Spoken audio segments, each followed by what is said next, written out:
You've been there the whole way, and you've seen from day one through now. Do you agree or disagree with the sentiment that the winners will not have earned their WWF contract? Today we did a webcast with all the 5 finalists, and I think that Maven maybe said it best when he said that they realize that they have some dues that they're going to have to pay. Do I think they earned it? Absolutely. These 5 went through the toughest that Taz could give them, the toughest that Al Snow could give them, the toughest that Jackie could give them, and I honestly believe that they earned it. No, they didn't put in the years. They have not put in the time that a lot of the guys in the independent circuit have put in.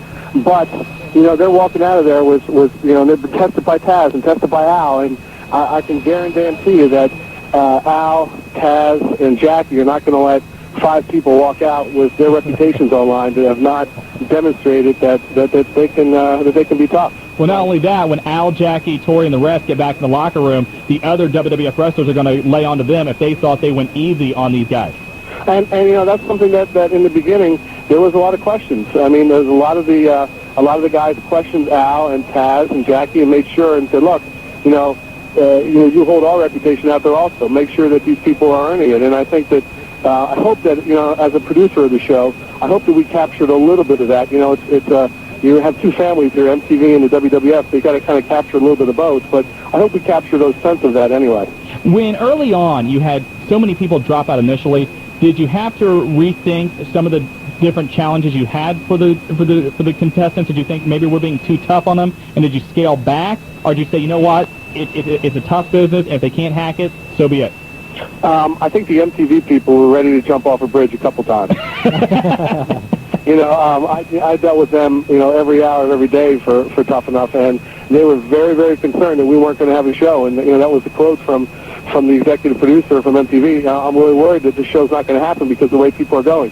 I did not have that same fear because I knew that whether we came down to 3 or 5 like we did, we were going to have a solid group of people that I knew were not going to give up. Now, I didn't know it was going to be these 5, but I knew that we were going to have people that were going to stick it out. And no, the answer to your question, I know it's a long way of answering it, but the answer to your question, no. The original plan stayed from the beginning to end. It was going to be a program that Al, Taz, Jack, and myself designed, and whoever made it through it, they were going to be the ones that stayed to be a finalist. You could kind of hear that apprehension in your voice when Victoria and Bobby Joe quit, going, yeah, we lost 2 females. well, it's funny. This whole thing, I was prepared for a lot of things that happened, but it is a reality-based show, and they caught me off guard, to be honest with you. I was sitting there observing the training session, and they kind of caught me off guard. But, again, I think that's the great thing about this show. It shows a little bit about how difficult this business is, and some people think it's fake and it's a joke, and that anybody can do it, and it's a trampoline they're jumping on. And I hope that, again, as a producer, that we were able to demonstrate that these guys will go out there every single day and they give their body, heart, and soul to this business, and it's just not a walk in the park. And maybe the one thing I think you showed that so effectively is that I think the biggest challenge in this business is the mental part. Yeah, your body gets beat up, and yeah, you suffer physically, but mentally, being able to handle those challenges of being on the road and being apart from your family and everything else, that's the part you've got to overcome, and I think you did a very good job of that.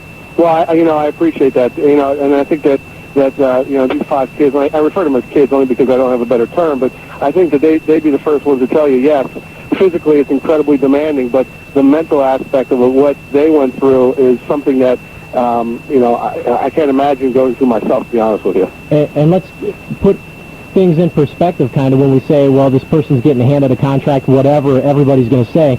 The WWF champion right now is Kurt Angle, who, although he had a solid amateur background, he didn't bang around indies for 10, 15 years before he got his big shot, and look where he is now. And neither did The Rock. Some people can do it. Neither did The Rock.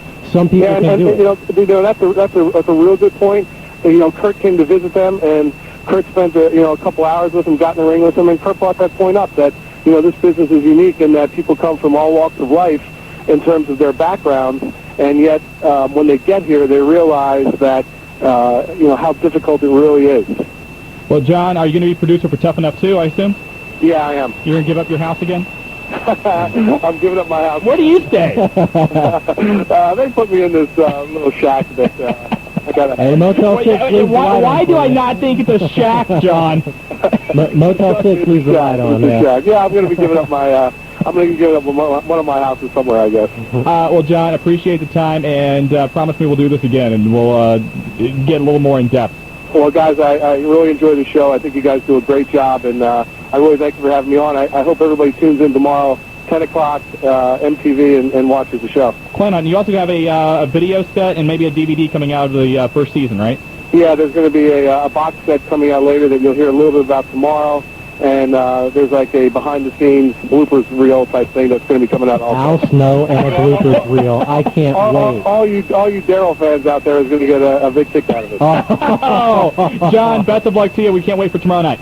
All right, thanks, guys. John. Thank you. Big John Gabrick from MTV and WWF Tough Enough, and the season finale of the show on tomorrow night, 10 o'clock. And from what I understand, there's also a marathon showing that's planned for MTV either this weekend or next, where they're going to show all the episodes consecutively. And you talk to guys in the business like Les Thatcher and Jim Cornette, who and Danny Davis on a daily basis train developmental and WCW stars, and they say, you know what, this show should be required viewing for anybody looking to break into the business. Absolutely, and the stuff that they're going to come out with DVD, I hope, focuses more on the training just for that purpose, because a lot of people think, hey, I can go out and do this somewhere, even on the independent level, and then they think, oh, hey, I can do this in the WWF. Yeah. And there's a big gap that's missing from that jump that people just don't get to see, and this is a perfect opportunity for people to see it. Absolutely.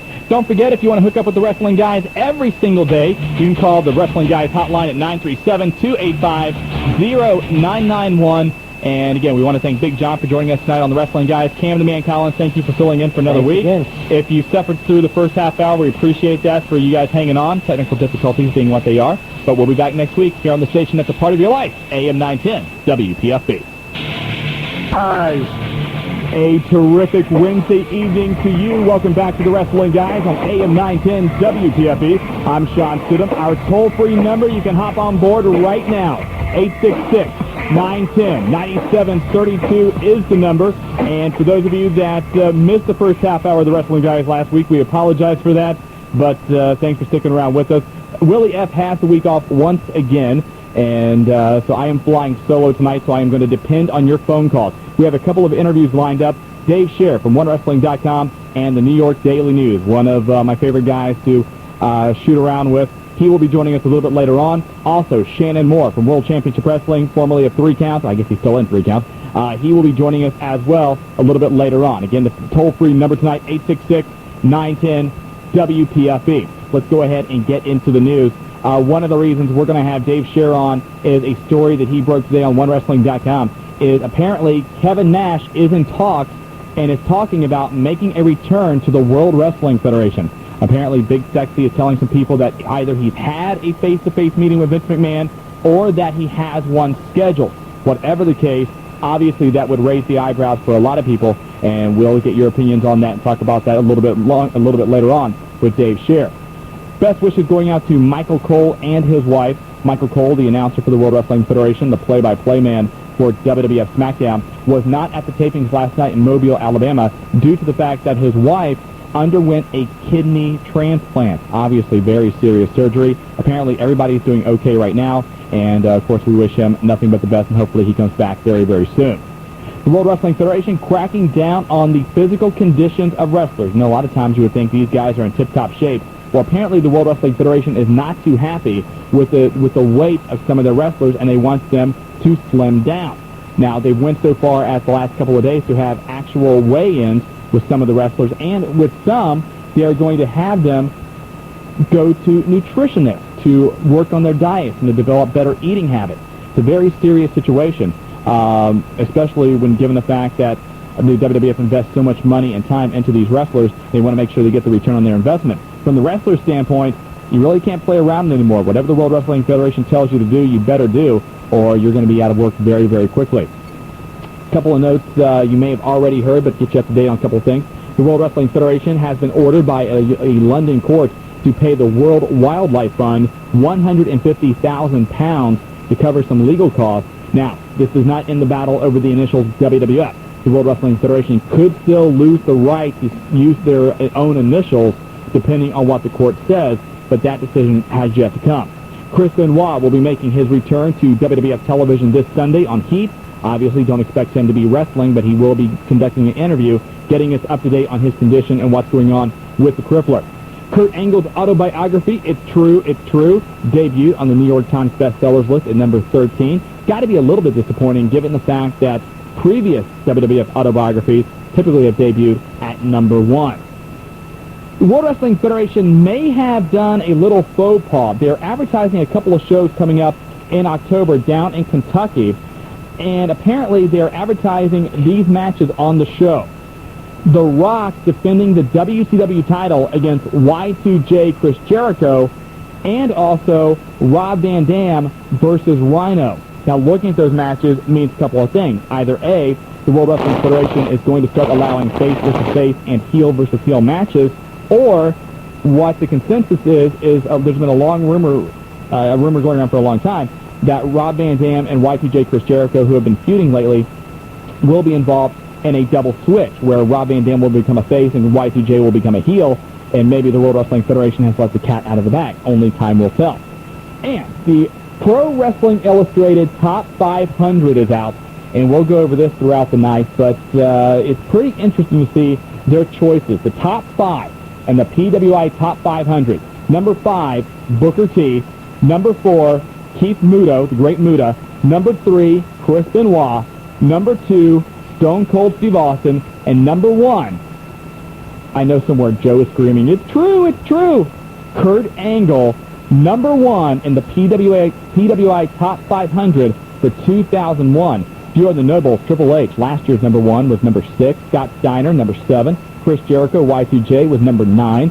You had some other guys like Jeff Hardy showing up at number 17. Test at number 37. Devon Dudley was at number 36. Bubba Ray Dudley was at number 30. As far as local guys, most of the local guys were HWA participants. Actually, I think all of the local guys going through the list. I'm sure if I missed somebody from another organization, they'll call and let me know. But looking at the list, Charlie Haas, number 121. Russ Haas, number 130. Mark Jindrak was 119. Shark Boy was 157. Chad Collier, 164. Evan Courageous, 168.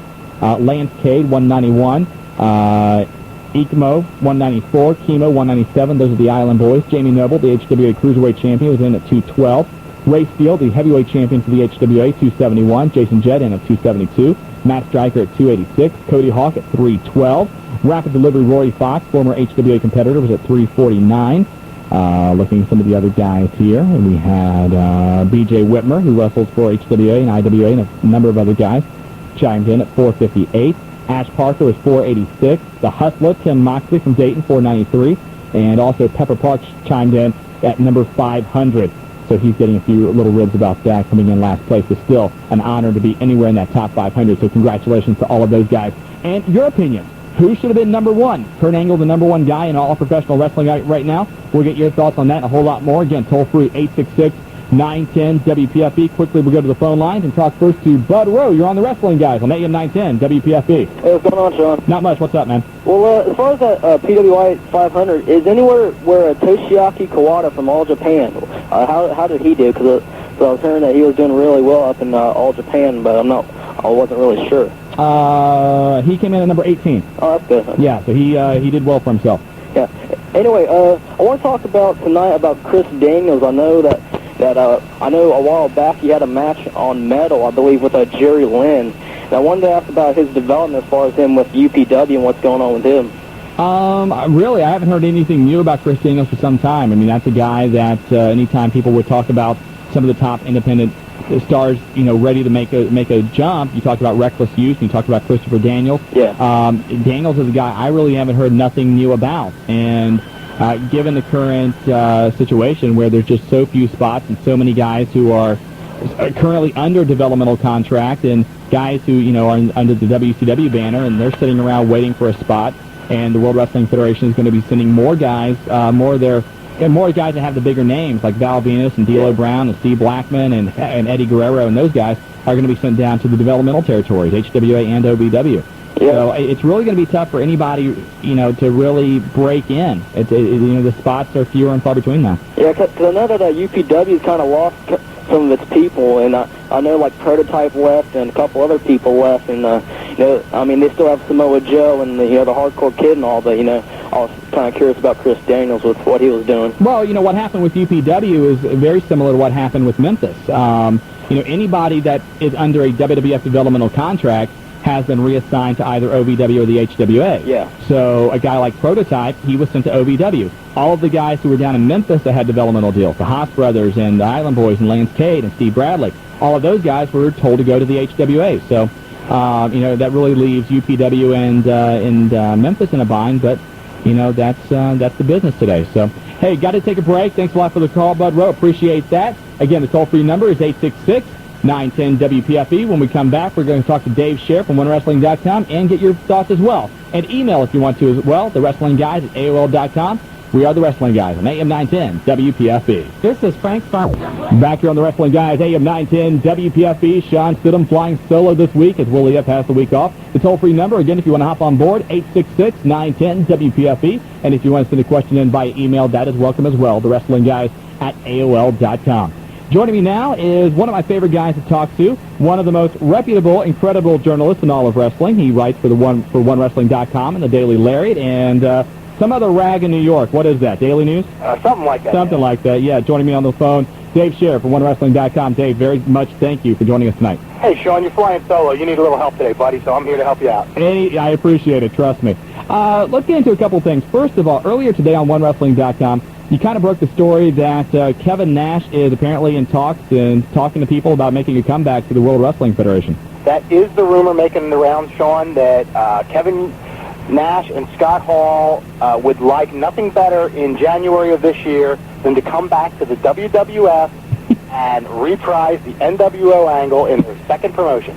Now, let's look at this. Now, let's keep in mind that this is all alleged right now, but I've talked to a number of people who are friendly with Nash and who are WWF sources, very good sources, that have all heard the same thing, and some have even said that Nash has gone so far as to actually, off the record, speak with Vince McMahon about it. So it's interesting to note right now what's going on. Now, the one thing I've always heard is that, Kevin Nash and Vince McMahon were still pretty much on friendly terms, even after Nash left to go to WCW.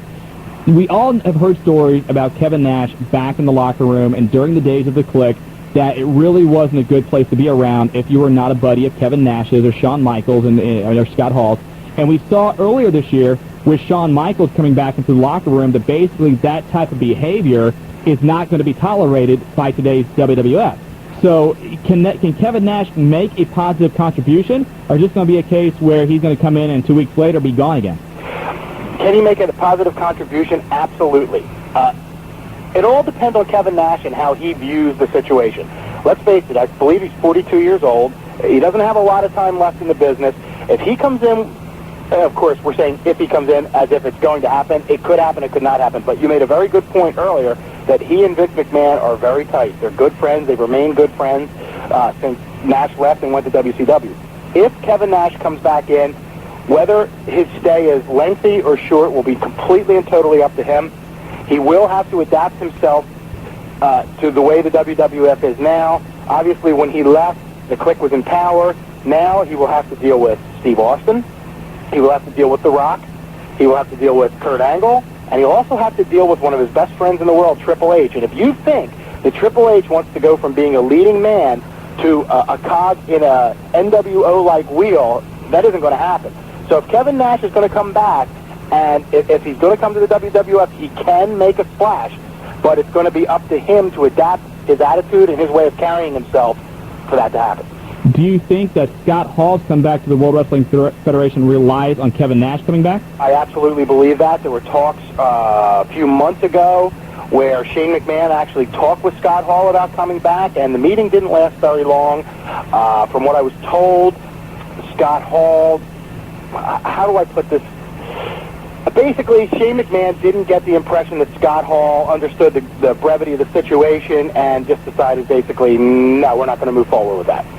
So, they have talked before, nothing's happened, but let's face it, at that time, Scott Hall might not have been in the same frame of mind that he is now. Apparently now he's in his best frame of mind in a number of years, and you can't deny the fact that with Scott Hall and Kevin Nash together as a team, they bring more to the table than they bring by themselves. We're talking to Dave Scher from OneWrestling.com on the Wrestling Guys at AM 910 WPFB. Hey, let me ask you a question. Is it the wrestling guy today since you're by yourself? Yeah, it's actually, the show's trademark is the wrestling guy, so I gotta go by what the boss says. Okay. So you understand. I got it completely. Thank you, man. With the talk about maybe bringing back the NWO, obviously that's going to make a lot of fans groan, going, oh God, here we go again. Do you think there's a way to make this fresh and to make it something interesting? I mean, obviously, I'm not one to question Vince McMahon. I think we've all learned, don't do that. But at the same time, is this something that is actually viable, or is this something that is going to go the way of the last NWO rehash? At this point in time, while they own the NWO name and they could bring that back as the angle, I don't think that's the way to go. I think the way to do it is to imply that that's what they're going to do. You know what I mean? Have them come back, have them take over, have them, burst onto the scene, have them motivate the Alliance group that up till now only had Steve Austin and Rob Van Dam running them, and never use those 3 letters. You know what I mean? Just have those guys come in and whip these guys into shape. The implication will be there that they're coming in from the outside, and I think that's the best way to do it. If you try to go back home again, most times you'll find out that the neighborhood's changed. You know what I mean? Well, as soon as you say possible NWO reunion, you know as well as I do, you're going to get the same questions I do. Okay, now what's that do about Hulk Hogan? What's that mean with Scott Steiner? What's that mean about some of the other names we've associated with the NWO in the past? Any word on what the current situation with Hulk Hogan or Scott Steiner is on your front? Well, it's funny that you mentioned that, because I am going to do a Scott Steiner update on OneWrestling.com tomorrow. Today was a very busy... Give me the scoop! And I put a ton up, but I will give you an... I don't do anything but hack OneWrestling.com anyway. Give me the scoop. That's not true. You have your supporters. I've heard from them. I really have. We talked about that off the air.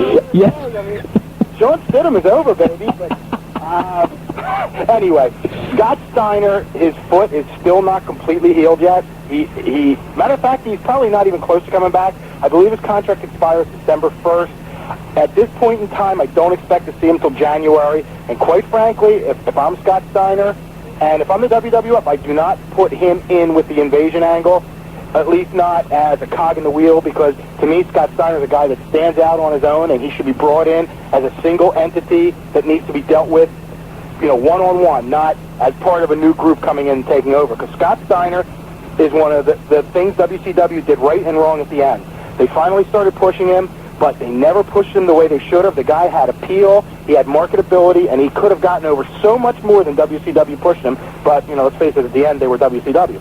But the thing with Scott Steiner is, he's the kind of guy you could bring in, and if you give him the ball, he'll run with it. I mean, people like to say things like, he's hard to deal with. Well, people say that, but they forget the fact that he did a ton of jobs when he was the champion. You know what I mean? He might be hard to deal with backstage, but anyone who knows Scott Steiner will tell you he's only hard to deal with when the people that are writing the storylines are telling him to do things that he feels are stupid. And he's also the kind of guy that if something's borderline stupid, like the Buff Bagwell and his mom thing, which, funny enough, Buff said in an interview, Scott and Rob Rick Steiner, whatever you want to call him, suggested. That never happened. They didn't suggest it. Buff said that, but that's not what really happened. Well, I think we all know Buff lives in his own little world. It must be a nice place, and I'm sure the rent's cheap, but I don't ever want to go there. But you know what I'm saying?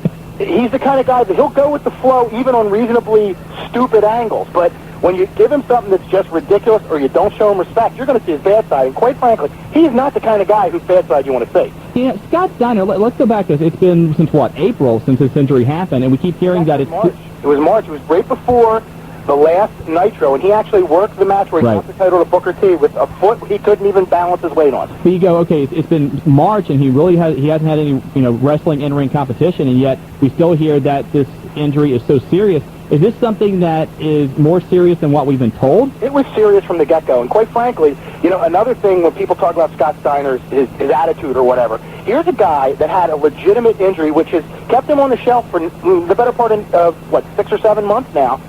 It hasn't gotten better to the point where he could wrestle tomorrow.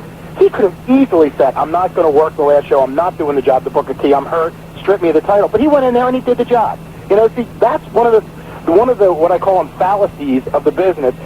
People get these ideas in their head, and they write about them online or in newsletters or in magazines, and they believe they're true when oftentimes they're not. And that's one of them in my mind that's not true. Now, we talked about Scott Steiner, Hulk Hogan. We've heard him talk before that he would love to come back to the World Wrestling Federation. Any chance Vince McMahon allows the Hulkster to come back? There's always a chance. The question is, how much would he love to come back? Would he be able to come back as a as an attraction like Andre the Giant was at the end, not a focal point, not for the ridiculous sum of money he made for WCW, because that money will not be here for him in the WWF. If he wants to come back, and he wants to come back as a guy who is part of a team, who is in a second or third from the top program, maybe even gets a few months in a top program, but a guy who is willing to accept that he's, pushing 50, he's late 40s now, and that he's not who he used to be. If he's willing to come back, with those principles in place, he could come back. Now, will he do it? That's a good question.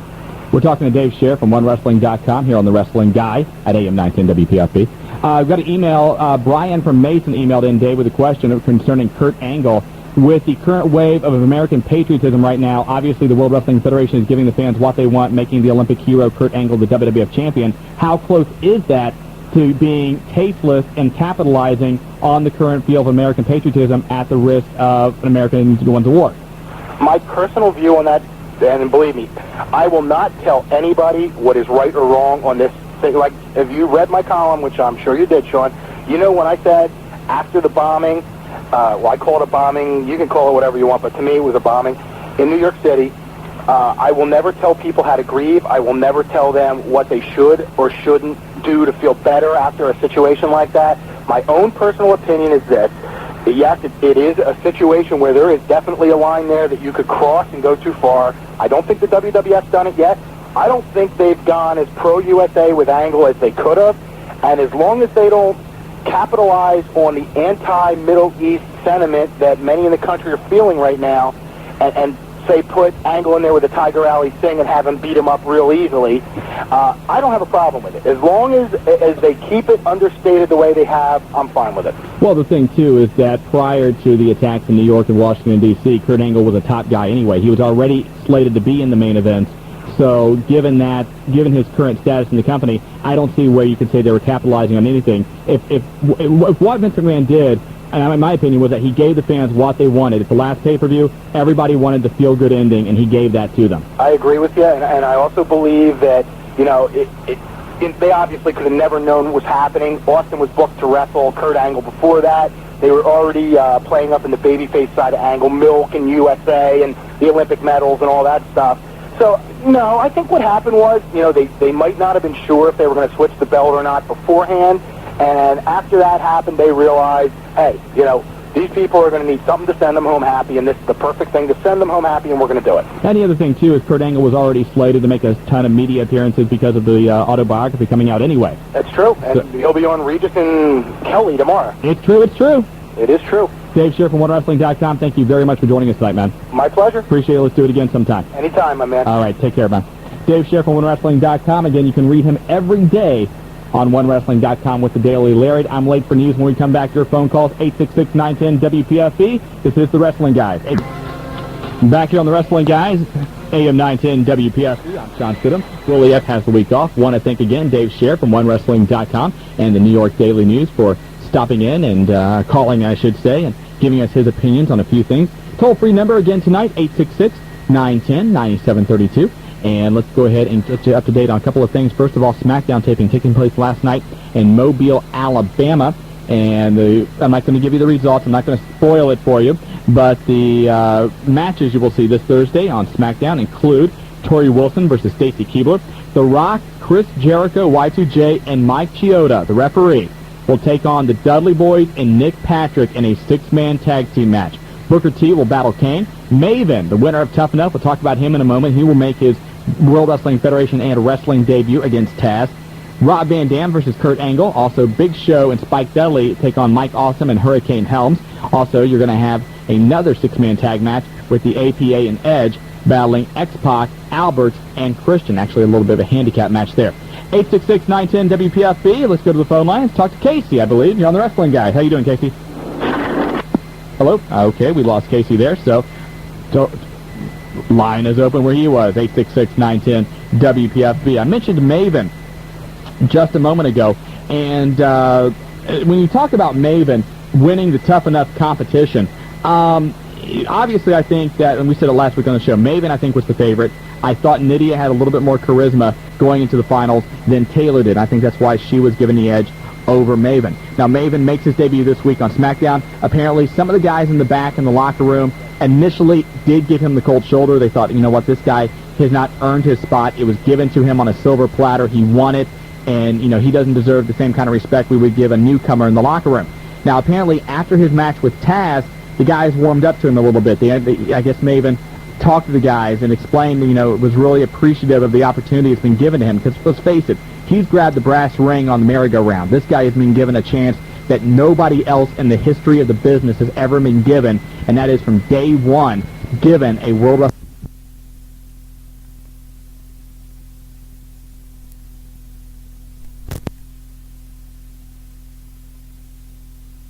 How nerve-wracking it must be to wrestle your first match ever, not only against Taz, a guy you know is going to be stiff on you, but also in front of millions of people on SmackDown. Your very first match ever in front of a crowd. So he's got a lot to look forward to. He's going to be coming down and working with the HWA. Nitty is going to be over in OVW training with Ohio Valley Wrestling. Now, as far as some of the other participants on Toughen Up, Josh, one of the finalists, he's already booked. He's going to be wrestling in Indiana on October 20th in a show in Hammond, Indiana, making his professional wrestling debut there. Taylor, one of the other finalists, her problem, according to WWF.com, is she lives in the Pacific Northwest, where there really isn't a whole bunch of independent federations. So she is going to have to either move to the East Coast or move to the Midwest if she wishes to make have a chance to continue with a career in professional wrestling. As far as some of the others, Greg, you might remember, was an early-on favorite a few weeks ago on Tough Enough, and he had to drop out because of 3 herniated discs in his back. Well, with Greg, he is even going to try and make wrestling a go. Even though doctors have said, really, this isn't the career for you, he is going to give it a shot. He appeared over the weekend at a show for CZW, Combat Zone Wrestling, in Sewell, New Jersey. He came out under a mask wearing a Tough Enough shirt, attacked one of the wrestlers in the ring, took off the mask, took off his shirt to reveal a CZW shirt underneath, and then cut a promo on the wrestler before getting run out of the ring and out through the front door. He is scheduled to appear on a show October 27th for CZW, again in Sewell, New Jersey. But there's a guy with 3 herniated discs in his back, and I'm not sure if he's had surgery or if he's had treatment or what, but that's a guy who has been told don't get into this business, but yet he is going to give it a try. And, you know, I wish him the best of luck. I hope it doesn't end up into a wheelchair, but we'll see what happens. 866-910-WPFB, welcome to the Wrestling Guys. Who is this? This is Casey. Hey, Casey, how you doing, man? Pretty good. Good. So what's on your mind tonight? I was wanting to see what you thought about the guy who's wrestling down in HWA right now, Mike Sanders. Well, Mike Sanders, most people know he was, of course, part of WCW, part of the Natural Born Thrillers, and the commissioner of WCW. Mike Sanders has a tremendous gift on the microphone, and he has a tremendous gift to do commentary and to do interviews. And we've talked about it many times on this show and on the Wrestling Guys Hotline, that so much of what will make you in this business right now is what you can do behind the microphone, and he has that. In the ring, he's talented. There's still a few things he has to work on, in my opinion, but I think that's a guy that, you know, given the right time to develop, could certainly have a future in the WWF. That was a guy that when they first bought WCW and they thought they were going to have their own WCW television show, they did audition him to be a color commentator. So that's a guy that the WWF, I think, has some plans for down the road. Whether or not it's in the ring, I'm not sure of, but certainly he has charisma, and that's so important today in the world of wrestling. Was he brought down to to take Heyman's spot or in commentating or what? Because I heard something about that. I don't think he was necessarily going to take Heyman's spot. You got to remember that initially when Paul Heyman took over for Jerry Lawler, Heyman doesn't like to do commentary. At least he didn't want to do commentary when he first signed with the World Wrestling Federation. That was kind of forced onto him when Jerry Lawler left the company. So the idea was that, well, let's try out some people to see who we can sit next to Jim Ross. So they tried out Al Snow, they tried out Dean Malenko, they tried out Mike Sanders, but ultimately the decision was, Paul Heyman is our best shot, and Paul, I'm sorry, but we need you to do this. So, and Paul Heyman, I think, has warmed up to it since he started early on. Yeah.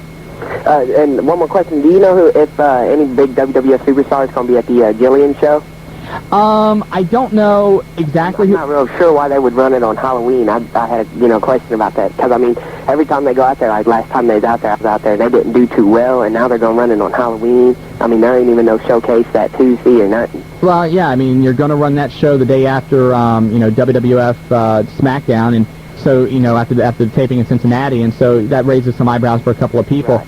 But the one thing with the guys coming into the HWA is that they do have got a number of guys that will be coming in: D'Lo Brown, Steve Blackman, the Boss Man, Haku. Those are some of the guys. Brian Adams from Chronic, formerly of Chronic. Those guys are all going to be coming into the HWA over the next couple of weeks, and they're going to be popping up on every show, not just Jillian's. And it still, I think, remains to be seen as far as maybe if some of the WWF talent will stay over an extra day after the SmackDown tapings to appear at the Jillian show. So we'll have to see. I haven't heard anybody else, any big names yet, but if we hear anything, we'll let you know, Casey. All right, thanks for the time. All right, no problem, man. Appreciate the phone call. If you want to take his spot, 866-910-WPFB. And if you want to hop on board via email, you can do that, thewrestlingguys@AOL.com. And don't forget also the Wrestling Guys hotline, available 24 hours a day, 7 days a week at 937-285-0991. Back to the phone lines. Welcome to the Wrestling Guys, AM 910 WPFB. Hi, Shawn. Hey, how you doing, Razman? I'm fine. How are you? I'm hanging in there, flying solo tonight, so appreciate you calling in. Thank you. I just want to know those questions I asked you about WCW wrestlers being in future video games. Were you able to find out the answer to that? I haven't found out the answer to that. Let me, for those of you listening to the radio show that don't know the question, he asked the other day on the hotline, whether or not WCW wrestlers will be allowed to appear on a World Wrestling Federation video game. The sticking point in this is that Electronic Arts that had the license to do WCW games, it's kind of unclear whether or not they still have the exclusive rights to WCW wrestlers, or if when the World Wrestling Federation bought the company from Time Warner, if that was kind of in the deal. So there's been some negotiations on that. I haven't heard anything either way as far as what's going to happen with that. I would imagine something will happen. I know Electronic Arts is planning on making a wrestling video game without any, with fictional characters, with no real wrestlers, and that's already in development. But I would imagine something will work out for guys like Booker T and Diamond Dallas Page and whatnot to appear on WWF video games. Okay. And also, on that same subject, the new WWF game, Rise War for the Xbox, are they going to shorten the name on that to Raw like they did the TV show? And also, were they able to get the licensing from Limp Bizkit to use the Undertaker's theme? Because it would be a shame for him not to have his real theme with how real that game is going to be. Well, I don't know what they've worked out with the recording industry as far as using actual music like Limp Bizkit or like when X-Pac was using Uncle Kracker's music. I don't know what they've worked out with that. My guess is they probably haven't been able to work out anything, if history is any indication. And as far as I'm sorry, the first question was about the name of the game. Yeah, the name of the game. I would think that that's probably under consideration right now. It shouldn't be that hard to do as far as with the packaging, changing the name to just WWF Raw, actually getting into the game, because the game is virtually complete. I talked to some guys, and we're going to be getting some copies here to give away here on the Wrestling Guys. But I put a reserve down, and it says November 21st is the release date right now. So. Yeah, the game is virtually done. All they're working on now is the packaging. So I would imagine that if it's not too much of a financial burden, they will go ahead and make that correction. I think given the circumstances, I think that's probably the right move to do. Oh, absolutely. Well, thanks for your time, man. Thanks a lot, Razman. In case you're not sure about what he was talking about the change, the World Wrestling Federation over the last week has decided to change their names on Monday night, getting rid of Raw is War, changing that simply to Monday Night Raw.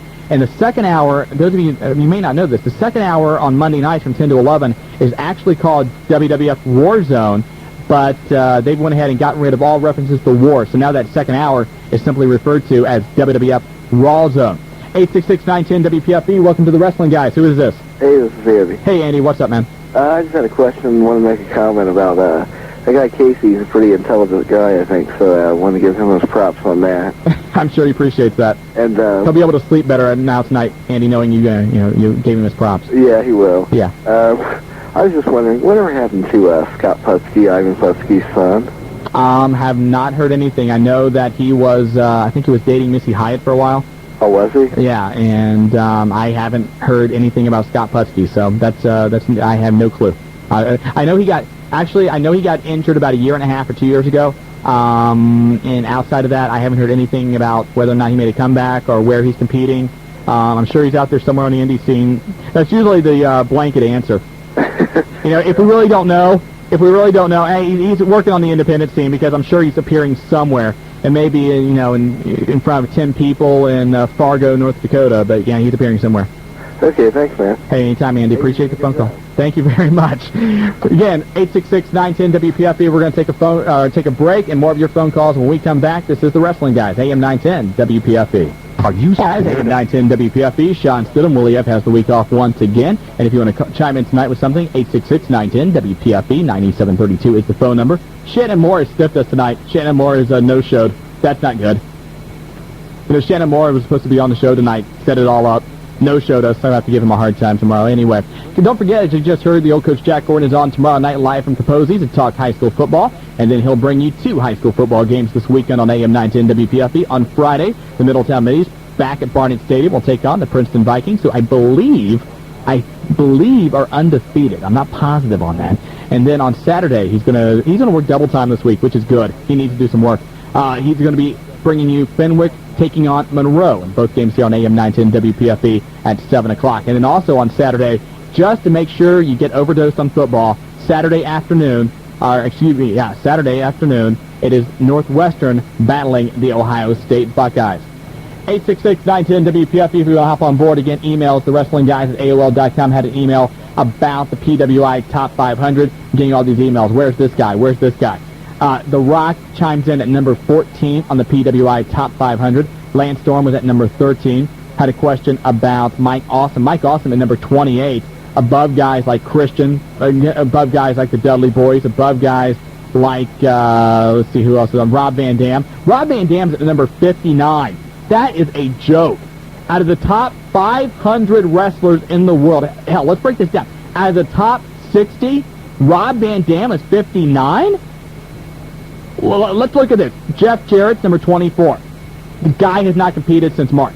Hurricane Helms. Shane Helms is at number 31. Rob Van Dam at number 59.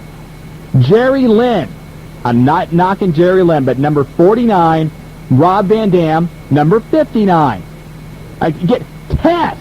Test is number 37 on the PWI Top 500. Rob Van Dam, number 59. Excellent list here, guys. Way to go. I mean, granted, the top 500, anytime you get a list of rankings, whether it be top 10, top 25, whether you're talking football or basketball or whatever, you're always going to have debate. Who should have been number 1? Should it have been Kurt Angle? Should it have been Triple H? Maybe Stone Cold Steve Austin? Maybe Rob Van Dam? I can tell you Rob Van Dam shouldn't have been number 59. I mean, there's certain things you could argue about, but, I think you could say, okay, Benoit, Austin, Angle, Triple H, Rock, yeah, you can throw any of those guys at number 1 and have a viable argument. But Rob Van Dam at number 59? I don't know what to say. Below Hardcore Holly? Below Silver King? You're going to have Rob Van Dam below Silver King? Give me a break. 866-910-WPFB. Bill Goldberg has issued an apology to the World Wrestling Federation last week on his website, goldbergbook.com. He made a crack at the World Wrestling Federation. Goldberg and Rick Steiner went down to Ground Zero in New York, where the World Trade Centers collapsed, and met with some of the firefighters and the rescue workers and signed autographs and spent a few hours handing out some stuff and just basically trying to lift the morale of some of these guys. And apparently one of the firefighters had made the comment that nobody from the World Wrestling Federation had stopped down there. And that bothered Goldberg. And so he made the crack that everybody wants to know why I don't want to work for the World Wrestling Federation. It's behavior like that. Well, apparently the World Wrestling Federation has made some visits down to Ground Zero. And, of course, the World Wrestling Federation, we said last week, has made donations in upwards of over $1 million in both money and product, T-shirts and whatnot.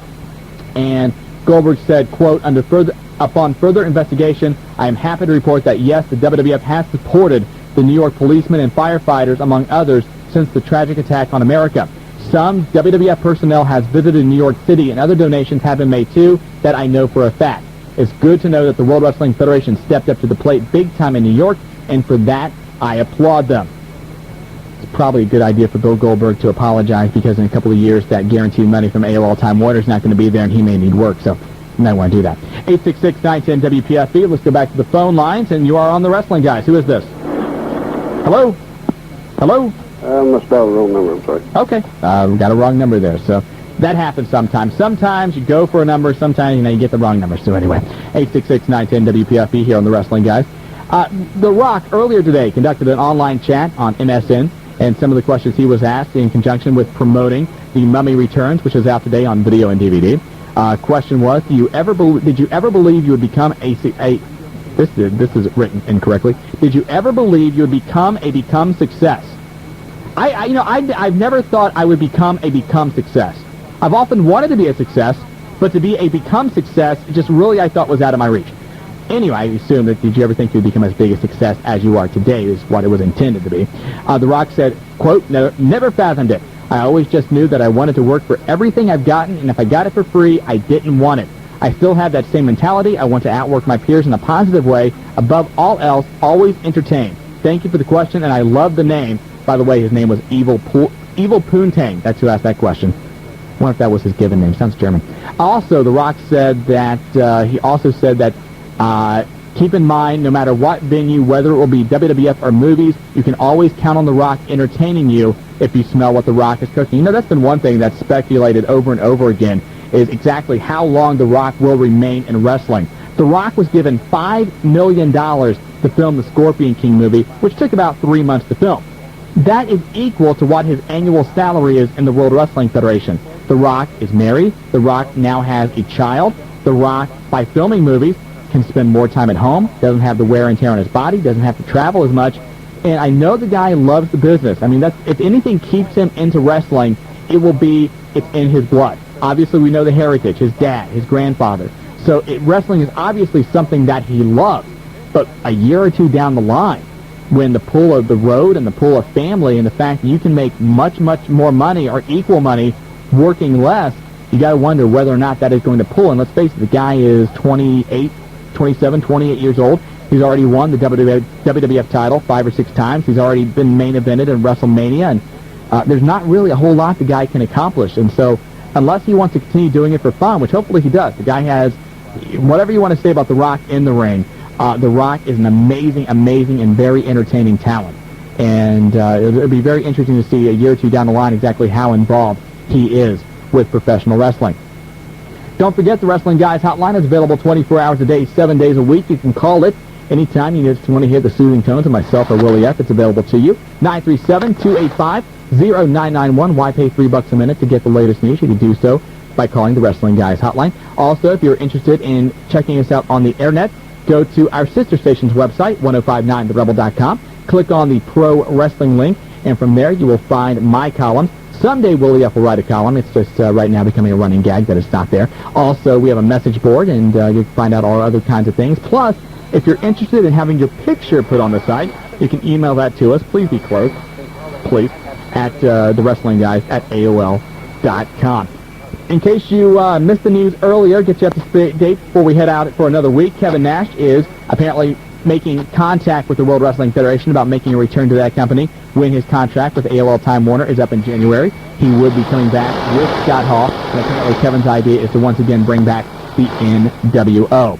Chris Benoit will be making his return to WWF television this Sunday on Sunday Night Heat. Kurt Angle will be featured tomorrow on Live with Regis and, Kelly? Is that her name? Kelly? Live with Regis and Kelly to promote his book, It's True, the autobiography, which we will be giving away copies of here next week on the Wrestling Guys radio show. That book, by the way, debuted at number 13 on the New York Times bestsellers list. Rob Van Dam and YZJ are being advertised for shows down in Kentucky on WWF.com with an interesting twist. Rob Van Dam is scheduled to take on Rhino, and The Rock is scheduled to take on Chris Jericho. Maybe the World Wrestling Federation has looked the cat out of the bag. We shall see. Also, coming up in a couple of weeks, the World Wrestling Federation has a show scheduled at Madison Square Garden. I believe it's coming up on Sunday, October the 14th. On that show, the WCW title will be defended for the first time in the history of Madison Square Garden when The Rock will defend against Stone Cold Steve Austin. That should be a very interesting house show. When news comes out of that, of course, we will let you know. Don't forget, on Tuesdays, you can catch the Rebel Ringside Report, 7:20 a.m. every Tuesday morning on 105.9 The Rebel with Dan D in the morning to get you up to speed with the latest wrestling news on Tuesday mornings. Plus, we always have a few prizes to throw out. And again, next week, we will have the Kurt Angle autobiography to give away here on the Wrestling Guys radio show. Willie F. should be back next week. I want to thank again Dave Scheer from OneWrestling.com for joining us here tonight. And again, you can read his column every day at OneWrestling.com. I want to thank Shannon Moore for no-showing tonight. Appreciate that. And I want to thank you guys for calling in and support and everything else. Until next week, I'm Shawn Stidham. Thanks for listening to the Wrestling Guys. I'll see you later. Take care.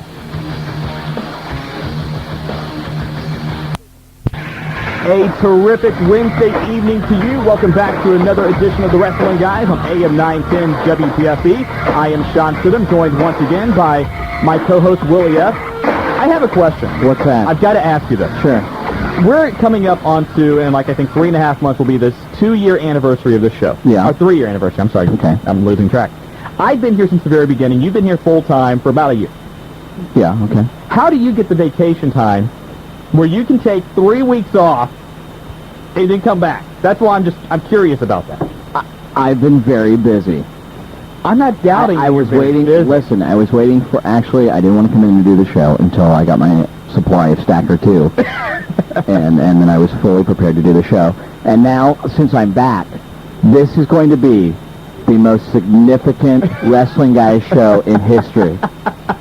And I can say that. I can say that because, you know what? If the WWF can get away with it, so can we. You're obviously talking about this past Monday Night's Raw being the most significant Raw in the history of professional wrestling. Not a more important Raw has ever been broadcast. No, it hasn't. Did you feel like it was the most important Raw in history? I stayed up through the entire thing. That's more than I can say for some. Actually, I thought overall it wasn't a bad program. It didn't live up to this is the most important Raw ever. Yeah, it did. But it was an entertaining Raw. And I'm sorry, but anyone who did not see the whole Regal turn coming 900 yards down the street,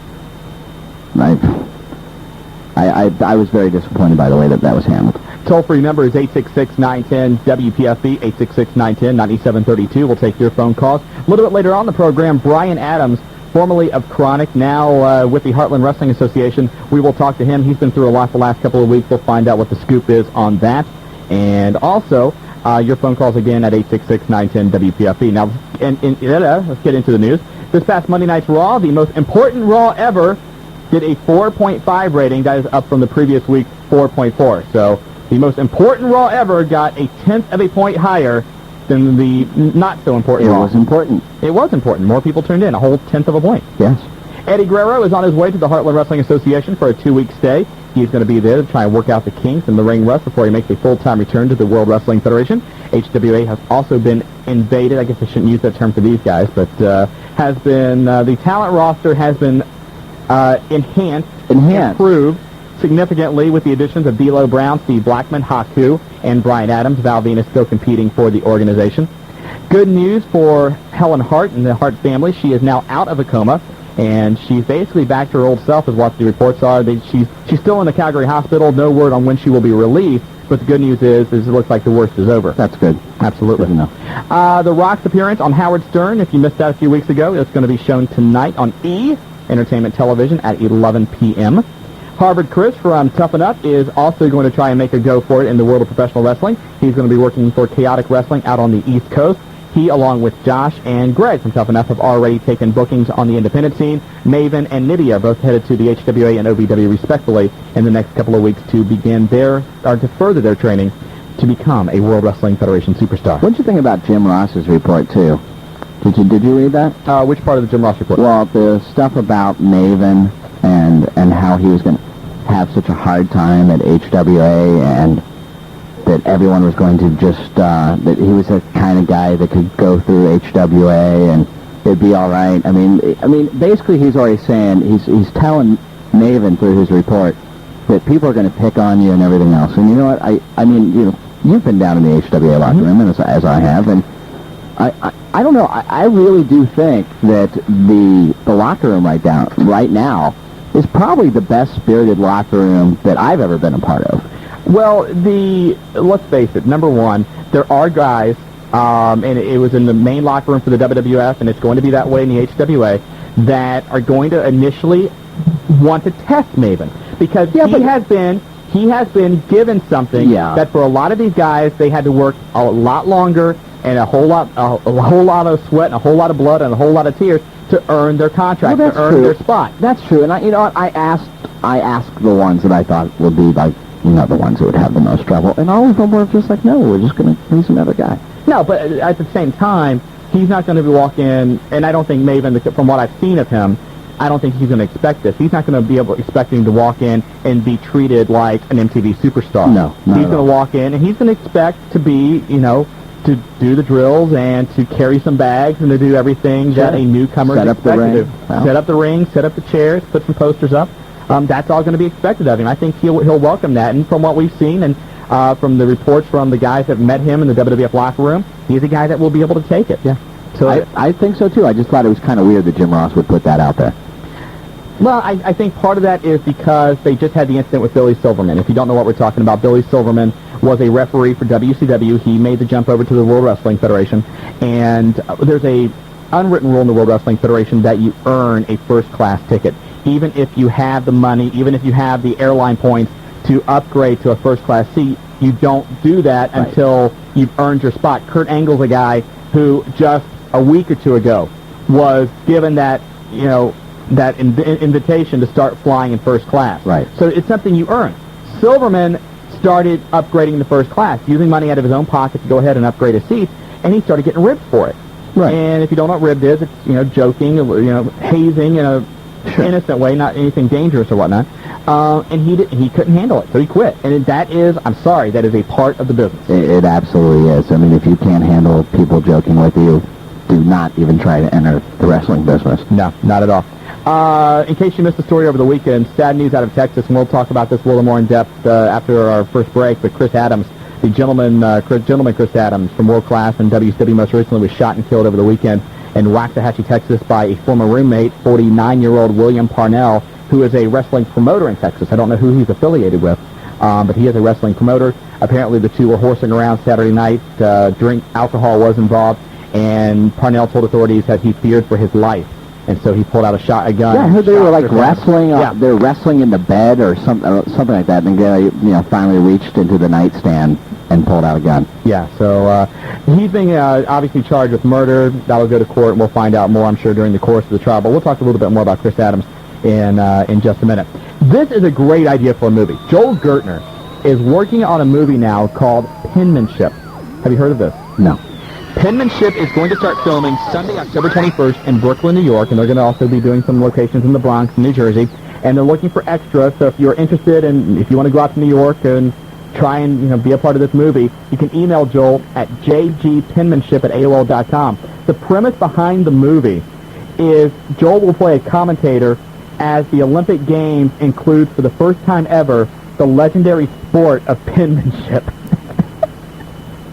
I think this has a great Spinal Tap, Best in Show kind of quality to it. Who's putting that out? I don't know. Is it Trauma? It probably is. Okay. It's got a pretty interesting concept, though. I can't wait to see it. Bruno Sammartino also filming a movie called Stallone Antics. It's a thriller that will be on HBO next year. He plays a fatally ill gangster who is no less evil for his ailment. So Bruno's turning heel at 68 years old. It's an HBO feature? It's going to be on HBO next year. The guy who wrote it and has directed it was... Abe Vigoda not available, or...? The guy who wrote and directed it is one of the original creators from Night of the Living Dead. So it should be interesting next year. Steve Corino announcing his retirement, maybe. Also, we'll talk about WOW Magazine and whether or not that magazine is going to survive, and also talk about Hulk Hogan. He has a new business venture. All that and more when we come back. We are the Wrestling Guys. On AM 910 WPFB. This is Frank Farmer.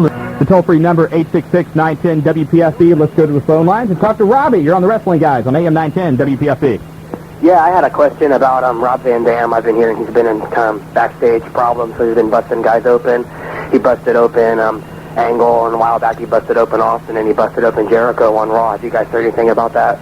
That story's been going around. I don't know how serious in trouble that he is, but, he has potatoed a few guys with the with some stiff shots, and also by using the Van Daminator to move. There was some talk that after he busted open Austin a few weeks back on Raw that they were going to kind of put the kibosh on that move like they did The Undertaker and others using the Tombstone Piledriver. But I don't think Rob Van Dam has any heat from wrestlers. He has a history of working stiff. That's how he works. All I know is that after you see SmackDown on Thursday and what is announced on SmackDown, WWF's already announced it. So go ahead. We can go ahead and run it. The new main event for No Mercy, the pay-per-view coming up, when is that coming up? Next Sunday. Next Sunday.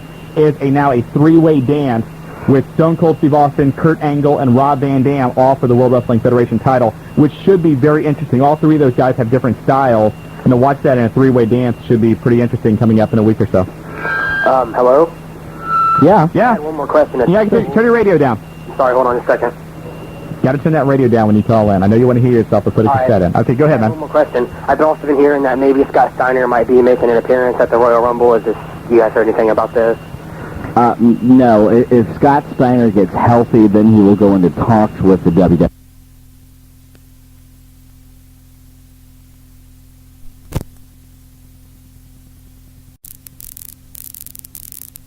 What you have to understand is here in our office, you only basically have two people working full-time on the magazines, because we also do boxing magazines, and, we have a Michael Jordan magazine out there now. We do a lot of other sports publications. So I'm basically stuck doing it by myself for the beginning part until, of course, the ranking, which is the big fight somewhere around the end of July. We just basically fight it out. And it's a lot of long, hard days, and I mean, fans only get to see, fans and wrestlers only get to see the 500 names and that actually make the magazine. But there's over 1,000 people, at least this year, that I had to cull everything from, and it's hard. Now, I know very hard. You and I talked last week, and you said that last year or 2 years ago, you actually had threats because Supernova was left out of the issue. Talk about that. Well, we didn't really mean for it to happen, but of course, Supernova just ended up being out of the 500 a few years ago, and just his fans, he has a very strong fan base, and they really rallied, and we had everything from, our office was going to be firebombed to, at that point, Bill Apter was still with my company, threats on his family, threats on him, it was just so out of control. And in a way, looking back now, it's just really hysterical, but it made me not want to go to shows for a few times, by myself. I understand. For a few months at least. But, hey, it just shows how passionate people are about this business, and, how that little ranking that everybody always criticizes actually means something. We're talking to Brandy Mankiewicz from Pro Wrestling Illustrated. Now, the number one wrestler out of all the wrestlers in the world this year, you determined it was Kurt Angle. Why? Yes. Why? Because, basically, Kurt was it. I mean, by our criteria, he had a very strong, he has a very strong amateur, background.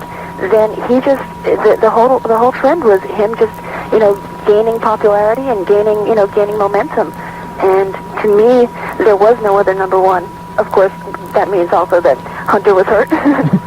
Chris Benoit, who was early on by far the number one person. He was absolutely going to be number one up until he got injured. And then a lot of it is, too, WCW, there was no strong candidates from there. The company just kind of died on us. But, no, I mean, I think Kurt was just the absolute perfect choice, and it made it so much easier this year for us. Do you like the comparison that people make, that they compare Kurt Angle as a young Ric Flair, maybe having a career similar to Ric Flair's? I've heard that, and I can kind of see it, but I don't know. I don't think anybody can be anybody from the past. I personally don't like to say, oh, this person, he's a young Ric Flair. Well, I just can't do that. No. Well, the one thing about Flair that nobody from this era is going to do, at least anytime in the near future, is wrestle 385 days a year. Yeah. And, you know, most of those matches going 45 minutes to an hour long. Exactly. Nobody's going to do that. Oh, nobody does that at all anymore. I mean, you very rarely see stuff like that, especially, what we're being given on TV. You're lucky if you get a 10-minute match sometimes. Yeah, absolutely. Let me ask you about a couple of the more controversial rankings that you have in the top 500 this year. Controversy? We don't have any controversy. What are you talking about? Well, if you didn't have any controversy, nobody would buy the magazine, Brandy. You want a little bit. Come on. Number 14, you have The Rock. Yes. Why so low? Why so low? He was out part of the year doing his little movie thing. And, taking time off does tend to, greatly affect things. Plus, you also have, I mean, in my opinion, he's gotten stale. But... And I have to counter this. You have The Rock at number 14. Yes. You have Scott Steiner ranked at number 7. Steiner probably was out as long as The Rock was with his movie, with his own injuries and the fact that WCW is no longer really around. Well, the explanation actually for that is with WCW this year, we kind of had to freeze it as if we just basically froze the promotion we suspended them. wherever they ended up. That's some power. You suspended them. Yeah, hey, I can just do that, But we weren't sure exactly where the pieces were going to fall. And in a way, this year, we ended up projecting some of the WCW guys. I mean, Scott Steiner, even though he was out, he was still present. He still had quite a presence on their shows a lot. And that... and trying to get somebody from WCW, trying to give them an equal share, so to speak. It just ended up his name came up there, and I mean personally, I thought that Jeff Jarrett should have been up there more. And he was at number 24. I know, but see, that's part of the fight, because we seriously sit in a room and just scream at each other, curse, throw things. I'm usually the worst, but. But I'm the girl. I can get away with it. You can. Now, and then the one that I basically blew a gasket on the first time I saw it was Rob Van Dam, ranked at number 59. Well, Now, wait a minute. You have Rob Van Dam at number 59. Yes. You have Test at number 37. That's because Test is just so much better. No. I'm totally joking. Test at 37. Rob Van Dam, if Rob Van Dam wrestled one match all year, he should still be ranked higher than Test. Well, then... I should be ranked higher than Test. What are you talking about? Well, then I should be ranked higher than Test, too. You should.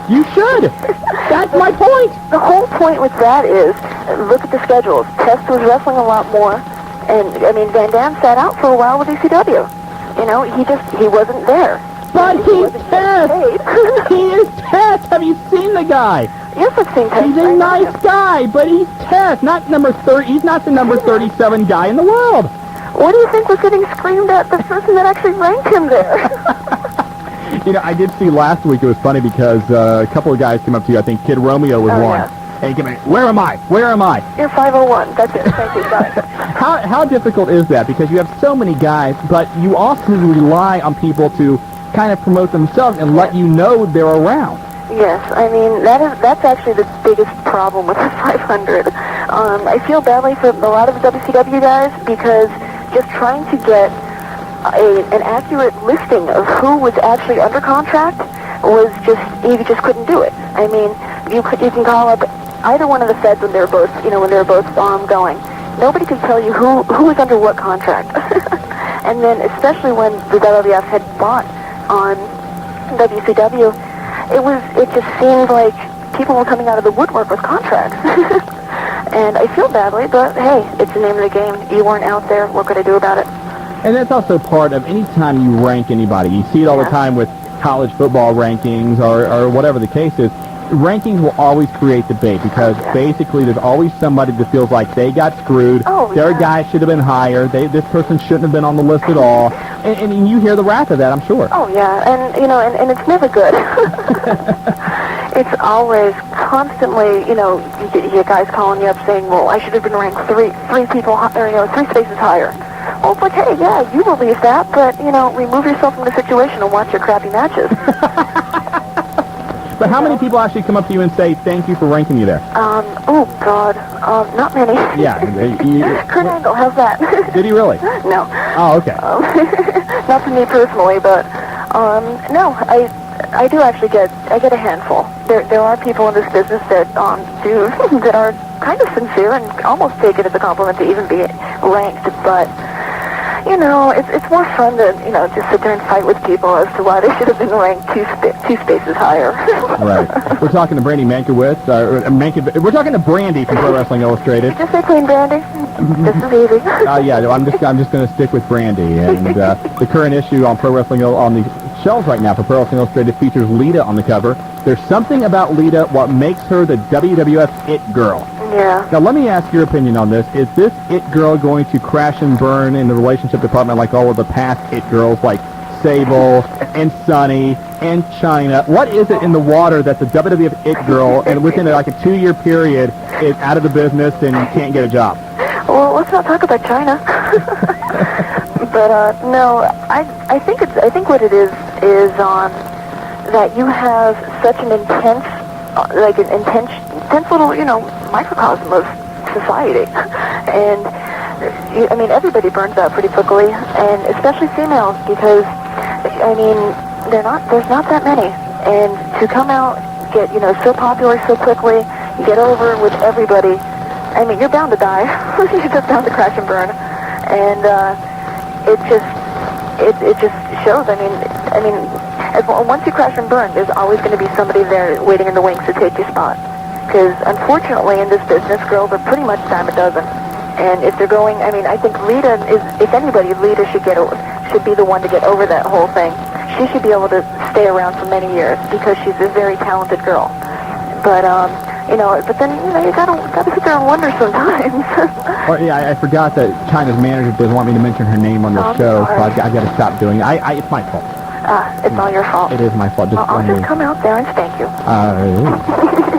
Anyway, we're talking to Brandy from Pro Wrestling Illustrated as my face stopped turning red. Anyway, talk about yourself, because it's very rare you see a female wrestling journalist. And how did you get your start? Why did you get your start? Explain that. Oh, God.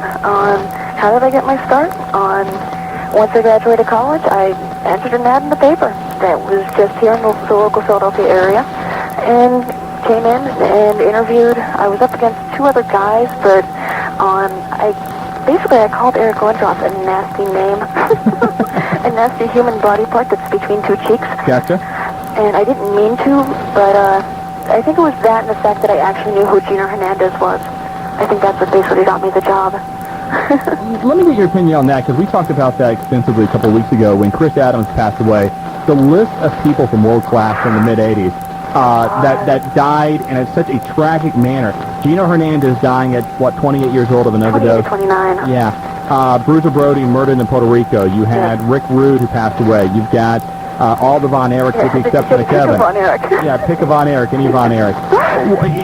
Are they cursed? I mean, what is it? Was it the fact that they just didn't have a good grasp and good control in the locker room and they partied too much? What? I think that they were no different than any place else. It's just that I don't think that they had a chance. I think their demons got to them.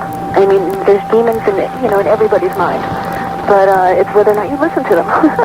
And I think that with World Class, it was one of those territories that just stuck out. I mean, everybody knows World Class when you say World Class. You know automatically the Von Erichs, play the champions, But I think what a lot of it is, it's Fritz. It's all Fritz's fault. And he's dead now, so he can't defend himself. We'll just blame him. I'll be getting phone calls from Kevin. There we go. We're talking to Brandy from Pro Wrestling Illustrated. More when we come back. This is The Wrestling Guys on AM 910 WPFB. Did you know the engine? Back here on The Wrestling Guys, AM 910 WPFB, talking to Brandy from Pro Wrestling Illustrated, the latest issue, the January 2002. And we're about a month or 2 away from the year-end awards issue, right? Yep. So they're pouring in, dear God. What, can you give us an early idea of who do you think Wrestler of the Year will be? Oh, Wrestler of the Year? I'm not even sure. I've actually been watching more of the Rookie of the Year, which has been actually, by far, it's been neck and neck between Randy Orton, actually, and K-Quick. Really? Yeah, I mean, Cage Quickly just got released from the company. Yeah, exactly. He gets released and he's shooting to the top of this thing, man. There you go. You're the Rookie of the Year. Congratulations. Don't throw a hitch in the butt. You know what though? For every time he pulls ahead, actually Randy Orton does pull ahead of him, so it's neck and neck. So hopefully, we'll see what happens. Very wrestling. You know, one thing that people in the area here were so happy about was so many wrestlers from this Cincinnati area were featured. You know, a lot of it from the HWA, certainly the WCW guys and the WWF developmental guys help, but also guys like Ray Steele and Pepper Parks and people like that. Pepper's number 500. He's great. Pepper's awesome, and I see a good future for that kid. I really do. And you're not going to say anything about his manager, right, Brock Eflin? No, sorry. Okay, that's okay. That's fine. That's absolutely. I have one other complaint about this Pro Wrestling Illustrated issue, the new one with Lead on the cover. Sure. Page 41. Why do you have a giant picture of X-Pac with no shirt on? That's disturbing. Yeah.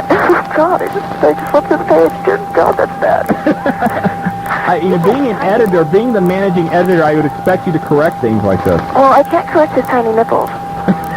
But you don't have to put him like in a full page in color. Well, that's just there. Makes me happy. Oh, jeez. Oh, but you don't like that when you're looking at it when nobody's around. Let's talk about something a little more serious. This past Monday, Raw did its lowest rating since March of 1998, a 3.9. Is this a sign of things to come or a blip on the radar? I'm hoping it's a blip. But if you really look at the trends in the business and just the economy in general, we're going into a downturn. And, this has happened before. It's happened with, right around the Persian Gulf War, everything dropped. And, when you say the economy, I can understand if we're talking about the arenas not filling up, which they're not, but we're talking about people sitting in their homes and not even watching when there is no Nitro, there is no other competition. Granted, you had Monday Night Football and a playoff baseball game, but they faced other things before and still did okay. I think what you had just said, like they're sitting there and they're just not watching. And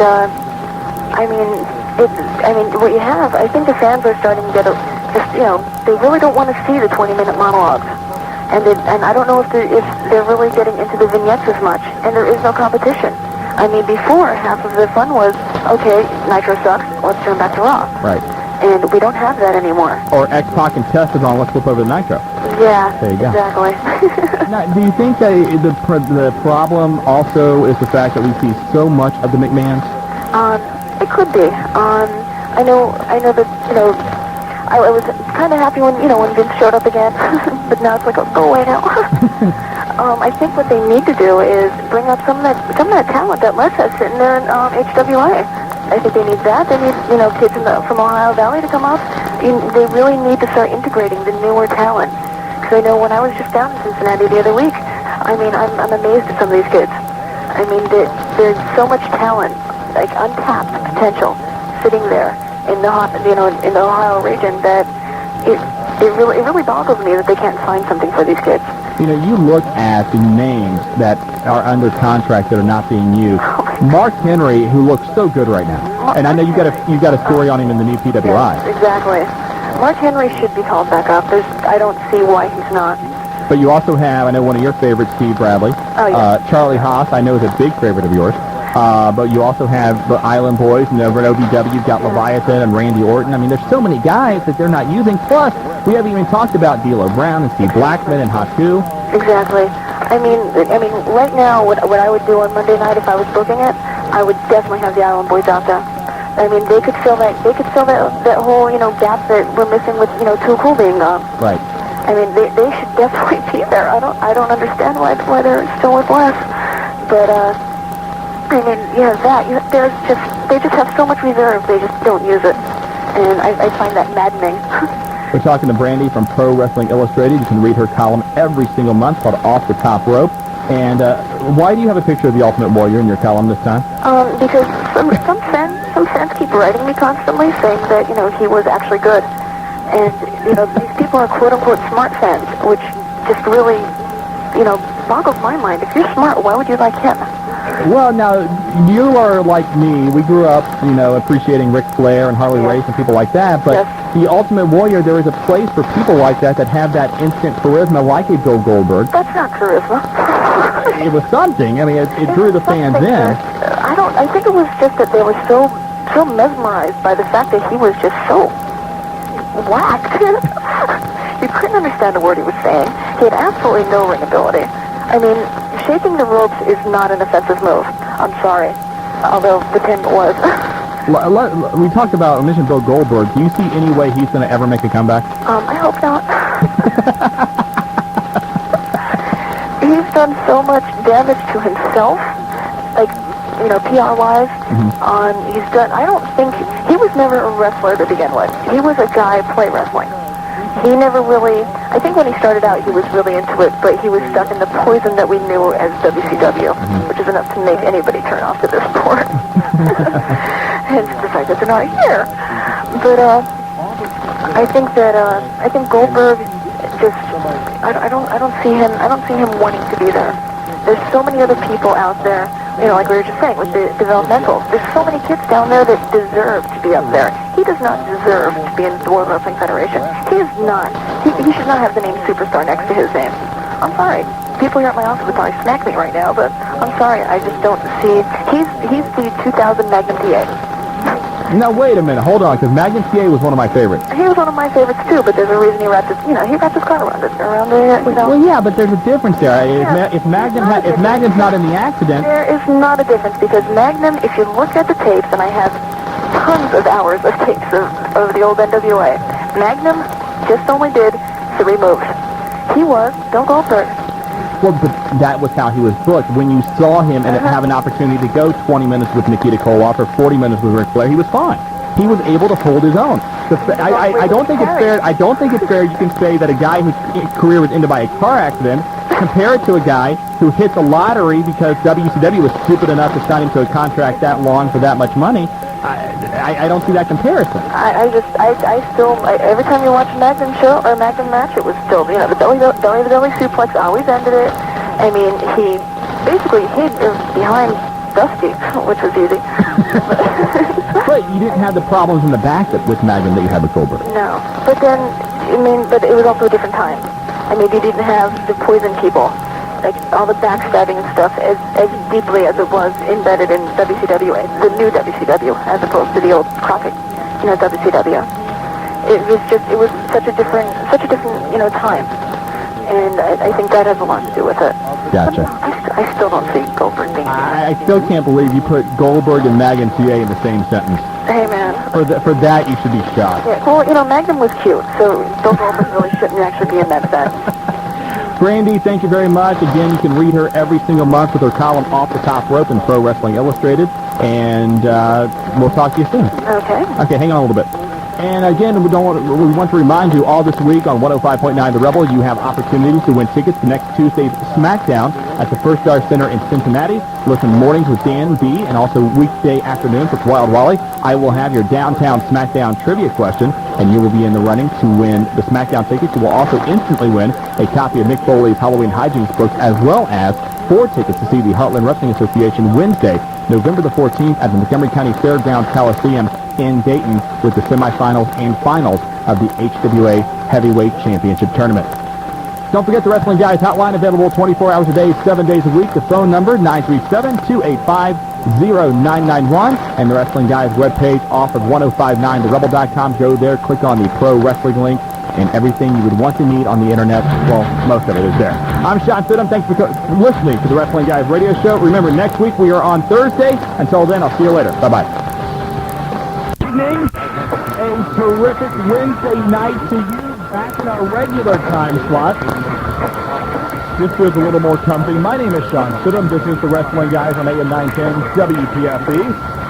The toll-free number, if you want to get on board right now, go ahead and get locked in, 866-910-WPFB, 866-910-9732. Scheduled to join us in about 15 or 20 minutes. Les Thatcher from the Heartland Wrestling Association is going to come on, and we'll talk about their big from tonight. Also give his thoughts on a number of topics in the world of wrestling. And if you have questions for Les, whether it be about the HWA or about becoming a wrestler, after all, he is does all of that, and 910 WPFB. Let's go ahead and get this is not heard the story by now, Scott Steiner getting ready to make a comeback in the world of professional wrestling in December. Now, Steiner is under a world-time water contract until the end of this month. And then a lot of speculation was that he would immediately go to the World Wrestling Federation. However, Steiner has not wrestled since spring break of this year at the final Nitro in Panama City Beach, Florida. He wants to go over to England, which is where he's going to make his return, for the WWA, a federation that's operated by former WCW announcer Jeremy Barash, who, if you remember last month, did an Australian tour with the likes of the Road Dogg and Jeff Jarrett and Buff Bagwell and Bret Hart. Anyway, Scott Steiner is going to go over there, check out that injured leg, try and shake off some ring rust, and if all goes well there, then he's expected to join the World Wrestling Federation sometime in early 2002. And with all the likelihood of Kevin Nash and Scott Hall joining the World Wrestling Federation after the first of the year, and now Scott Steiner coming into the picture, you could easily see where maybe a reformation of the New World Order, something we've heard about for quite some time, could be right around the corner. If you've not heard this also, Butch of the Bushwhackers suffered a staph infection a while back, and he's basically been in bed for the last 6 weeks. He's not been able to work, not been able to wrestle. WPFB. All right, thank you very much. Just a little reminder in case you didn't know what station this was. It's AM 910 WPFB. There you go. Anyway, Bush of the Bushwhackers is basically lying in bed. He's lost a lot of weight, so there's going to be a benefit for him. If you want information about this, how you can help out, you can go to the website MWFProWrestling.com. They are running the show out in Revere, Massachusetts.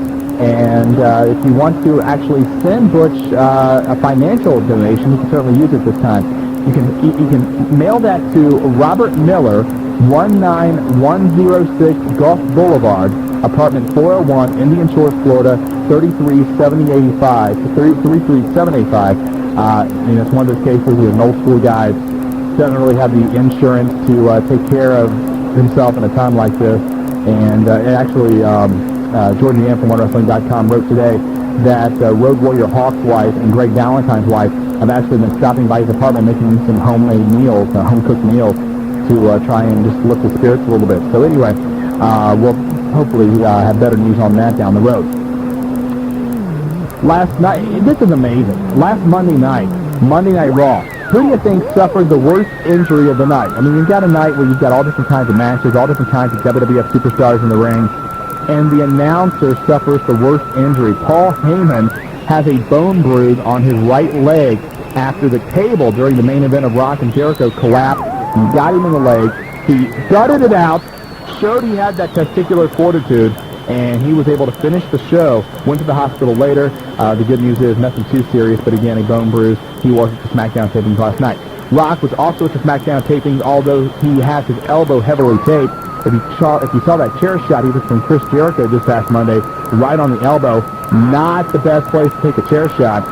He had x-rays, nothing broken, so he did work at the SmackDown tapings last night. By the way, speaking of SmackDown, a quick preview of what you will see this coming Thursday night on UPN. I'll read you the official preview as we have it. This past Monday on Raw, Vince McMahon announced that Stone Cold Steve Austin would be jumping back to the Federation at next Sunday's Survivor Series. This led to Stone Cold coming out to the ring and snapping Mr. McMahon's neck with a Stone Cold Stunner. However, the action to the Rattlesnake still did not convince all the members of the Alliance that he was loyal to their side. This Thursday on SmackDown, the Federation Champion will have his chance to prove his doubters wrong when he teamed up with Kurt Angle to battle The Undertaker and Kane. Also, more between The Rock and Jericho and a whole bunch more, although the early talk out of the taping is that this was not the best SmackDown that's ever been taped. World Wrestling Federation is deciding to expand their overseas operations. They're going to open up an office in London by the end of the year, according to an article in the broadcast section of Media Guardian in the United Kingdom. Linda McMahon is quoted in the article as saying, right now, international revenues account for less than 5% of our total, but we're looking to take that figure to a minimum of 20 to 25%. Long term, it could get as high as 50%. A couple of weeks ago, we talked about the World Wrestling Federation looking for new writers. They have now posted another job opening on TWGWS.com. They're looking for somebody with pro wrestling experience. The job is open until early next year, so if you want to apply, go to TWGWS.com. other jobs were on hotjobs.com, and I believe you can still apply for those jobs. But you can find out all the details, what they're looking for, and everything. Again, tvjobs.com. Lita will be featured in that upcoming Rolling Stone magazine. She was busy shooting photos for the magazine today. It is expected to be on newsstands in February. Rey Mysterio Jr., Psychosis, and Juventud Guerrero have all found work. They are now working regularly for EMLL down in Mexico City, and you can see them every Tuesday night on Galavision, or Galavision now. It's on DirecTV. You can check that out there. Big Vito and the Wall were backstage last night at the SmackDown taping. They're just trying to keep their FaceTime out of sight, out of mind. So just saying, hey guys, if you have any work, I'm more than happy to take whatever you got.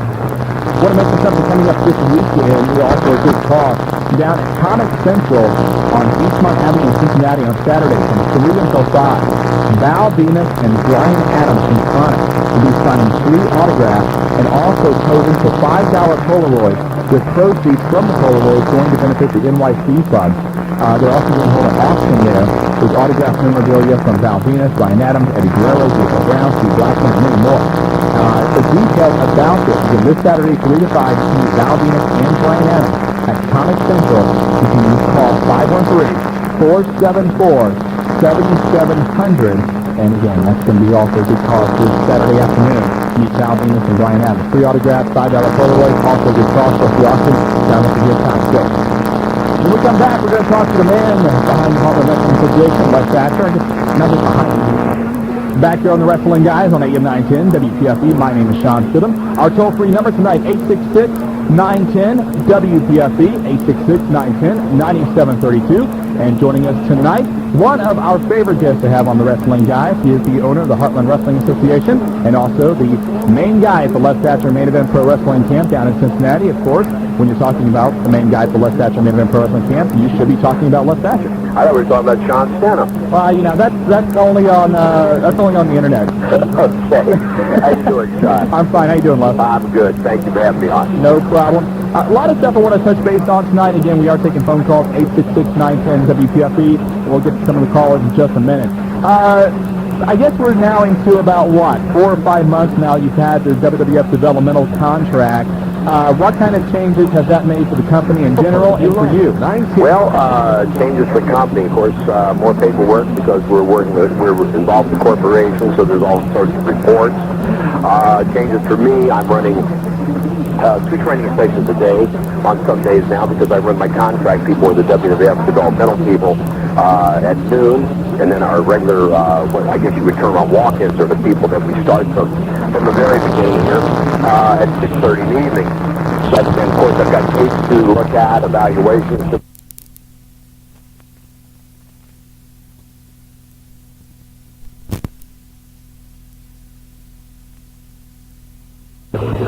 And the guys, developmental guys, or the WCW contract guys, and then I have my panel of experts, Haku, Val Venus, Brian Adams, Eddie Guerrero, Steve Blackman, D'Lo Brown.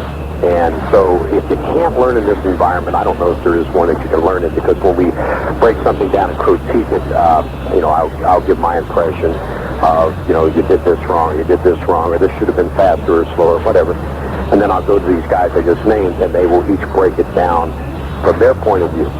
So the kids here who are trying to move up to the big dance at WWF, I think have a hell of a good shot at it, as long as they can listen and put into play what everybody tells them. We're talking to Les Thatcher on Wrestling Guys. Again, toll free, so hop on board, 866-910-WPFB. We have a question off email: can a fan bring camcorders to an HWA show? That may be the easiest question to get all night, so we'll go with that one first. Very quickly, let me stretch this out, and answer is no. So, we obviously sell tapes for our shows, so I know you slip through the cracks. Do you have a still camera, or a snapshot, grab shot, that camera? Please bring it. We're more than happy to have it. Hold on one second. Brother Gary, I'm going to offer vaccination shots. There we go. I think we're okay now. Is that good? Can you still hear me? I can hear you. The computer's trying to take over here. We had a discussion about computers earlier today. Yes, we did. The computer's trying to take over here at the studio, so I think we've got everything taken care of. I hope you know your wife and children have good insurance in case it meets you or something, Shawn, when you can't go home. Huh? I said the wife and the baby have plenty of insurance so in case the computer meets you if you can't go home. I hope so. They may want that. Who knows? After we get through all this. Again, 1238-669-10 WPFB. You mentioned the TV show. You started a television show, I guess, about 6 weeks ago. Right. It airs every Saturday night, Fox 45. First time HWA has really had a television show. Obviously, you've had some experience in the past handling a television show. What's been your reaction so far and the feedback you've gotten from TV? We've got some very good feedback. Some people say, it's like the old studio wrestling, and it is to a degree, We came to the same building with Ohio Valley Wrestling. The only difference in the atmosphere, is obviously the wrestling talent and the logos that are up in the building. We tape on Sunday nights in Jeffersonville, Indiana, Davis Arena. It's free admission if you want to come down. I'm, looking forward to seeing exactly, how our television saturation is going. We have a show in Montgomery County Fairgrounds a week from tonight, and, of course, we've been building that off of our television. We had a few people at our show in Covington, Kentucky last week that said they were from the Dayton area that had watched the show. But thus far, the feedback we're getting from fans who have bought the tapes or who are viewing it in the area is good. There is another product, although we are owned by WWF. It's a different product, booked in a different manner. And you're going to see guys who have already been to the dance, guys who are going to the dance, stars of tomorrow, today, and et cetera. So I think it's a good mix. The funny thing is, Shawn, for years, during my tenure as a producer and play-by-play man, we only had 1 hour shows. And I remember in Georgia when they first did this first 2 hours, I thought, my God, that's a hell of a time. You got a lot of time to fill, and of course now everything is 2 hours. And now when we went back to doing this, and I'm thinking, we've only got 58 minutes and 30 seconds. Like all of a sudden that's not enough time. And of course when you got so many wrestlers as we have here, it's hard to stuff everybody into that 1 hour period. But it's a lot of fun, and it's I think it's a pretty decent production considering that we don't have millions of dollars in equipment and so forth. I think the fans, if they'll tune in 45 at midnight on Saturdays, will be pleased if they're a wrestling fan with what they see. Well, I think the one thing I've heard as far as from the fans that call our hotline and call this radio show and email and whatnot is that, first of all, for fans in this area, you're really the only alternative they have. The only thing out there for us to see right now, for the most part, is the WWF. Right. So you're an alternative. The second thing is, as you mentioned, it is booked in a different style. It's more traditional, yet you still have the stars that people are accustomed to seeing, like Eddie Guerrero and D'Lo Brown and whatnot. Plus, they do wrestle in a more modern style, yet with a traditional flavor. Does that make sense? Yes, it does. Well, and the thing is, too, with a total time, including commercials, of 58 minutes and 30 seconds, which is 12 minutes of that is commercial time in the hour, we don't have the actual time to do a lot of long interviews, a lot of vignettes. We do include some pre-taped stuff. I think one of the things the fans might find, we have a segment called Hangin' With. And that's something I actually first started doing when I called it at that time as Personality Profile back in the early 70s. But on this segment, it runs approximately 4 minutes long. It's very low-key.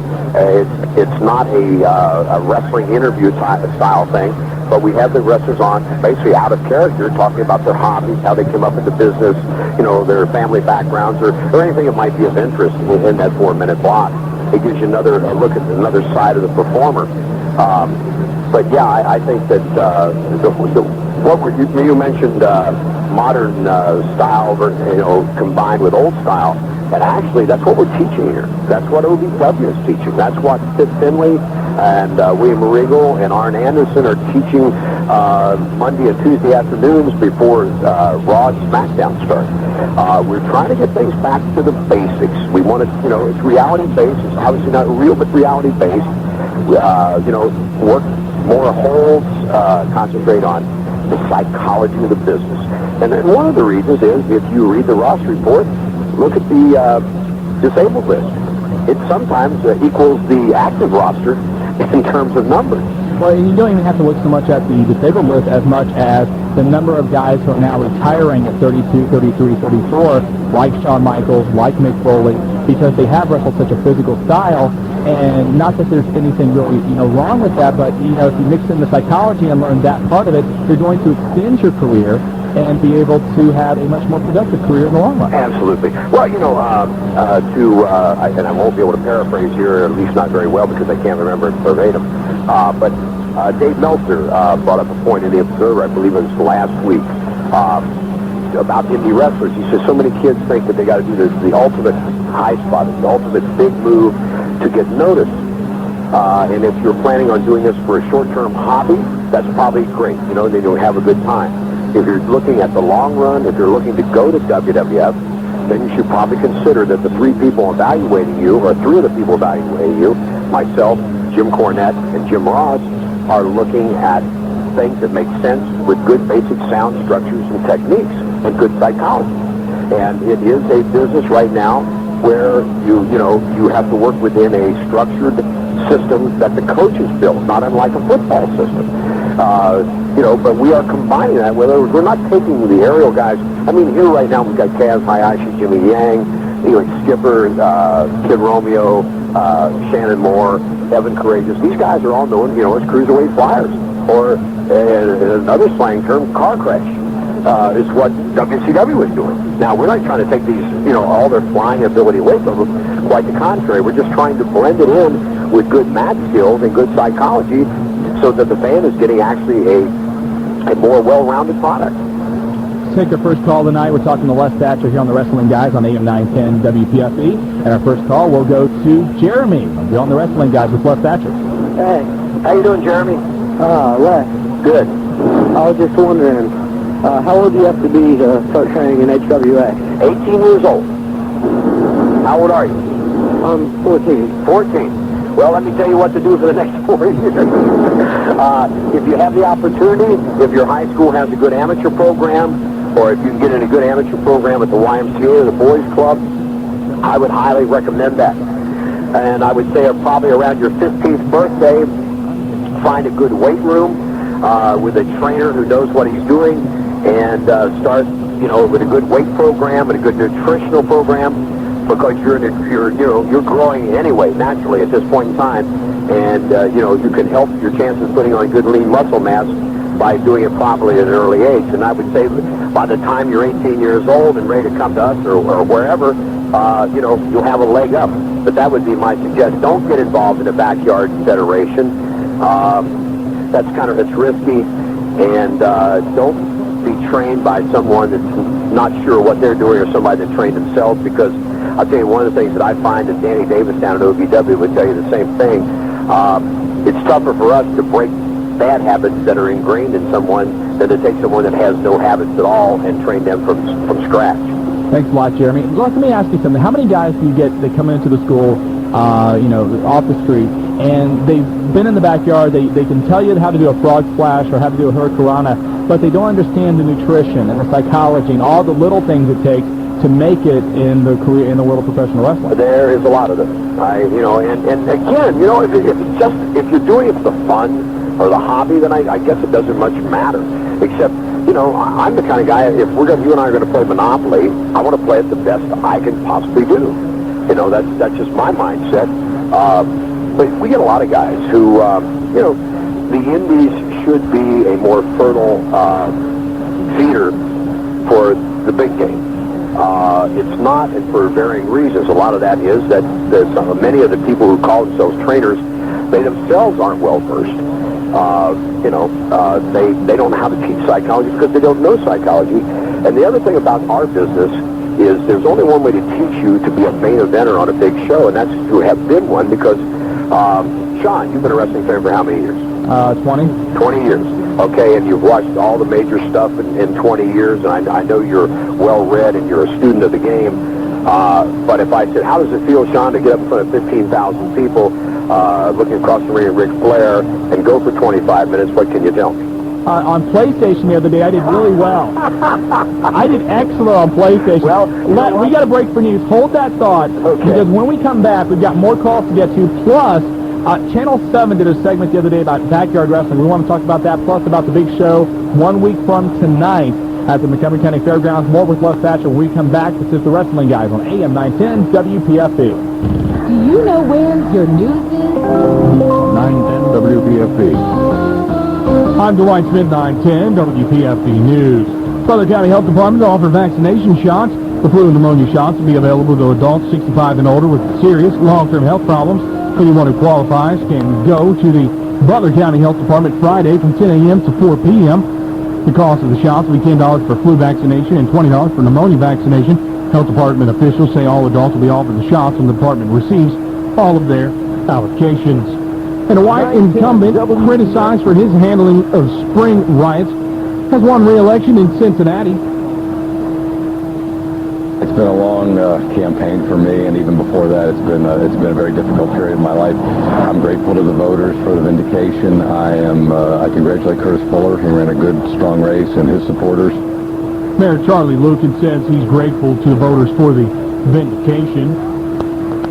Obviously, we have a lot of work to do in this city, and part of that work is bringing people of different races together, and Curtis was an effective spokesman for that, and I congratulate him.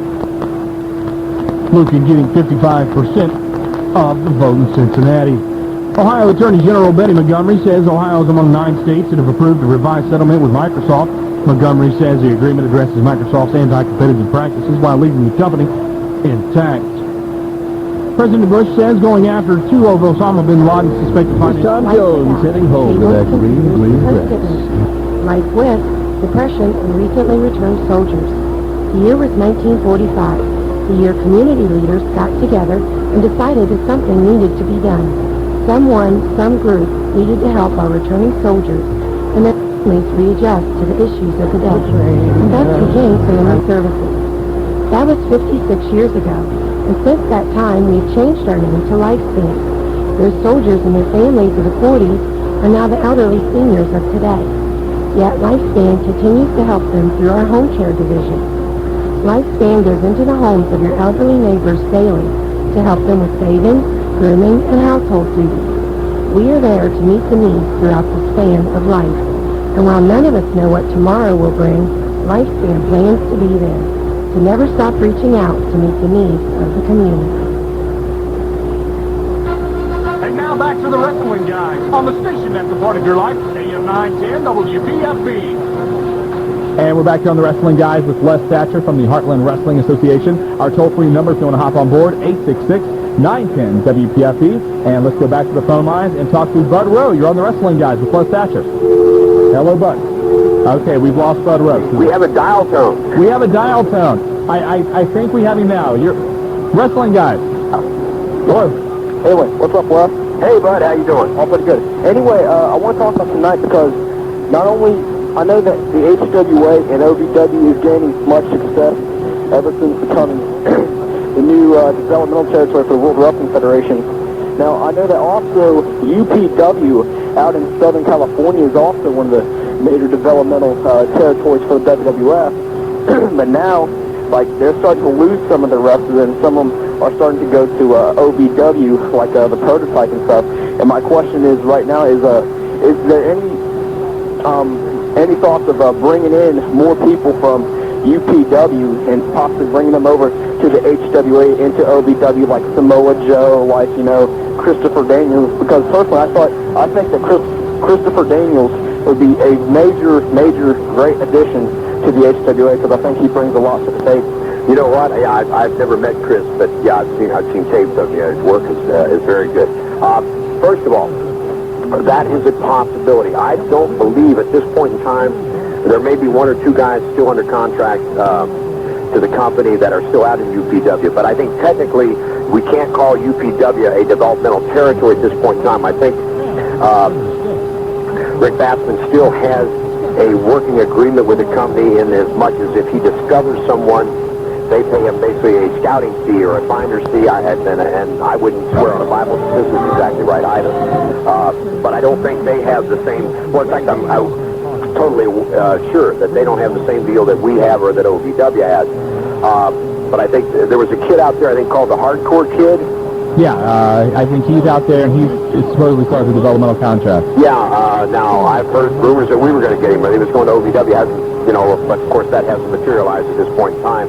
But yeah, I mean, they will continue to sign people and send them either here or to Ohio Valley.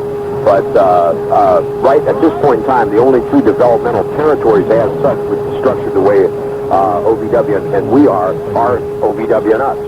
Let me ask you, because one of the things also that you do and Jim Cornette does with OVW is you also, when guys are coming back from injuries, you also are basically, it's like a rehab assignment. You saw Eddie Guerrero come back working off some ring rust. Some of the other guys are there also.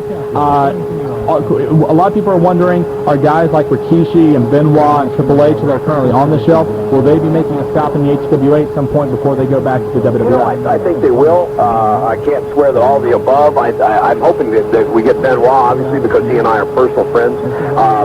Guerrero is having a good time here. That's the neat thing, too.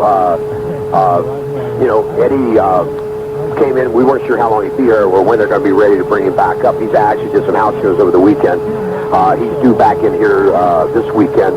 But he's having a good time here. He's enjoying working with the younger guys. It's getting him in shape. These veterans we're talking about are running the same blow-up drills, same cardio drills that I give the kids. And they're having a good time here. There's no pressure, I think, is the big thing. But yeah, now Rikishi's brother is here. OG Exmo of the Island Boys is Rikishi's younger brother. And I do believe we'll get Rikishi in probably for a couple weeks. A lot of these guys, it might just, might be for a couple weeks and then they move them right back up. With other guys, it may be that they're looking to repackage them, or if they're giving a little more rehab time for whatever reason, or they just don't have a storyline for him currently. Val has been with us for about 5 weeks now. D'Lo has been in for about 3 or 4. They're going to, I think, stay for a while. Brian Adams will be staying for a while. And all these guys are such a help to me and such a help to these kids that they can stay the rest of their lives as far as I'm concerned. But let me ask you about Brian Adams, because he's been on the show. He was on the show a few weeks ago. When the word came out he was coming to HWA, there was a lot of talk that maybe he was looking down at that idea that maybe it was a demotion. And he even said on the show at first, yeah, it kind of ruffled his feathers. But he has really taken a leadership role. I think a leadership role more so than maybe what you expected when he first got there. Yeah, absolutely. Well, Brian was here at the end of the first week. He called me at home, and he said, I've noticed that you're basically doing everything yourself: the booking, writing the TV, running the training sessions, et cetera, et cetera, et cetera. I was just happy that somebody noticed that I was working my own rear end off. And if they did nothing more than that, I felt good. But anyway, he said, I'm going to, if I were to be here, I'd like to be productive. And if you can use my help, he said, I've helped book with Lenny Denton up in the Portland, Oregon territory a number of years ago, and I'd like to get involved. And I said, well, sure, it would take a little of the pressure off of me. Because you've been in the office before, Shawn. I'm doing my one-arm paper hanger impression usually on a daily basis. And so he jumped right on board. In fact, we sat down this afternoon working on TV, working on a couple of the house shows. And he has been tremendous. And in fact, Dean Malenko's in with us for a couple of weeks. Dean's in as assistant trainer. And I was making a joke today. We were running the warm-up drills, which, take my word for it, Steve Blackman told somebody, they said, man, I thought I was in shape, but I'm not. After this drill, Blackman said, being in shape's got nothing to do with it. This drill's going to blow you up whether you're in shape or not. But anyway, Brian Adams is down to about 268 legitimately right now. Probably, he said the least he's probably been in 10 years or more, and in good shape. And he was running this drill with one of the cruiserweights. And I punched Malenko in the ribs and said, hey, we're getting Adams ready for the cruiserweight title. But yeah, Brian has been tremendous. I mean, he's been a great leader in the locker room, and like I say, helping with the booking and helping run the finishes and stuff in the locker room has taken quite a bit of pressure off of me. Val has been the same thing. Bless his heart, Eddie Guerrero, when he gets up in the ring and then starts to critique something and straighten out somebody's mistake, it's almost like he's at his pulpit. I mean, with these guys, you got to understand that, and that's what the indie kids should understand, what the guys who want to learn, the young man who's 14 years old who I just spoke with. You can dream about this business. You can think this is something I'd like to do. If you do not have a all-consuming passion for this, if you are not willing to sacrifice your social life, your time. This is an industry and a business where you have to put a lot in before you ever have any idea if you're going to get anything back or not. You've got to be in shape. You've got to learn learn the ring stuff. If you don't have that passion, that all-consuming passion, forget it. Again, you can take it up as a hobby, but I've never in my 41 years met anybody at the top of this industry that didn't have that passion. And when I say that, Val can get up in the ring and start to, start talking about it. He exudes it, Eddie the same way. Haku, he talks about, the family, the camaraderie. These guys love what they do. He's having a great time. Haku's in his second child here. He's doing stuff that he learned in Japan 20 years ago and hasn't had an opportunity to do in probably the last 10. And that's another thing too, the camaraderie, because when you see the guys around there running the drills, I mean, a perfect example would be a couple of weeks ago. I know you were doing a drill. I think the idea was that they couldn't communicate in the ring. Right. And Dave Taylor was kind of acting as the referee and giving us a few commands in the ring. But you had, I believe it was Time Bomb, who's one of your homegrown HWA talents, and against Haku.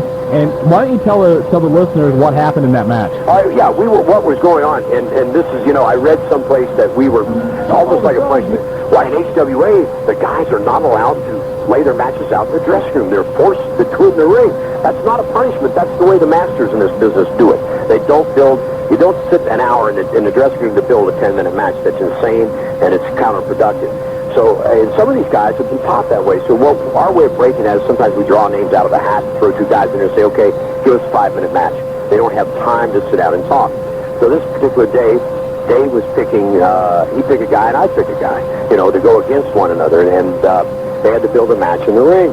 So anyways, as it were, it ended up being Haku and Time Bomb. And if you haven't, of course, everyone's probably seen Haku, but a lot of you haven't seen Time Bomb. Bomb's about 5'6", about 100 or about 200 pounds. And of course, he can run under one of Haku's legs. But everybody here likes him because he's got such tremendous work ethic. Even the scouts that come in from WWF mention, the little stocky kid works his butt off. So anyway, we're all just watching and, have no idea what they're going to come up with in terms of to end the thing or the finish. So anyway, long story short, at the end, Haku shoots a clothesline, Time Bomb ducks under it as Haku swings back. Time Bomb puts the Tongan death grip on Haku. Which is his own finish. Right. And Haku goes down like Time Bomb is Hulk Hogan or Steve Austin or whoever you want him to be. And the whole gym, about 25 guys are just screaming and clapping and applauding. And I'm, having been, I figure Time Bomb probably, has got goosebumps from this. Right. And, but the point of the story is the camaraderie, obviously. Hello? Hello? We've got a commercial on the air? No. I'm hearing a commercial. Okay, well, I don't, so go ahead. Okay, so anyway, I told Time Bomb the next day, I said, you realize what a compliment you got from this man. And he said, what do you mean? I said, well, he didn't put you over in front of 20,000 people. He put you over in front of 20 of his peers. Right. And that is a better compliment. That was a better pat on the back to you. And I think that's one of the things that the younger guys have going for them here or at OVW is when you've got veterans like that are so unselfish and they appreciate your work ethic, appreciate your hard work, and they are willing to show you in that manner. I just think it's exemplary for those guys to do that. Let me ask you something, because the other day, Channel 7, the CBS affiliate out of Dayton, ran a feature on backyard wrestling, and it was kind of the same kind of feature we've all seen. The kids in the back smashing each other around, and the parents saying, "Oh, it's something to keep them off the streets" or whatnot. How much of a problem is that for you and other legitimate independent organizations out there that are trying to run a clean operation, a legitimate operation, and yet you're considered the enemy and a negative influence on children for putting them into this backyard wrestling crap? Right. Well, I think we all, kids just imitate something, right? Whether it's wrestling or being cowboys or jet pilots or cyclists for that matter. I guess the kid can hurt himself He gets a 10-speed and watches cycling races and ends up trying to take a corner too fast and takes a spill and breaks his leg. But, you know, I think that, you know, WWF runs the thing, don't do this at home. And we try to tell people the same thing. You know, we've got some guys who started Backyard with us. Shannon Moore would be one, who started with the Hardys in the Trampoline Wrestling Federation. Yeah. And, of course, Shannon will also tell you when he went to WCW, they were told never grab a hold. It's all car crash, thanks to Uncle Vince Russo. Right. God rest his soul. Is he dead yet? No, he's not. Well, his career is. Yeah, his career is. But, you know, Shannon said to me the other day, he said, you know what? I wish I'd have found all this stuff out 5 years ago, because he is learning another side to his industry, which is going to keep him healthier for a longer period of time, which is probably going to make him a better performer over the long haul. Jason Jett, or Easy Money, started on trampolines, built his own ring in the backyard. What's coming up with him is he's learning how to be structured within a system, how the psychology works, because with him it was always just the biggest high spot is obviously the best thing to do. And, of course, that's not the case. You know, Mick Foley would, you know, everybody said, well, you know, Mick Foley jumped off his roof. Well, that doesn't mean that everybody else should. And I don't think that he knew that it would get such worldwide play when he did it, 20 years ago or whatever it was. So, you know, to play, you know, I played wrestling when I was 9, 10, 11, 12 years old, but it was on an old mattress, and we used holes.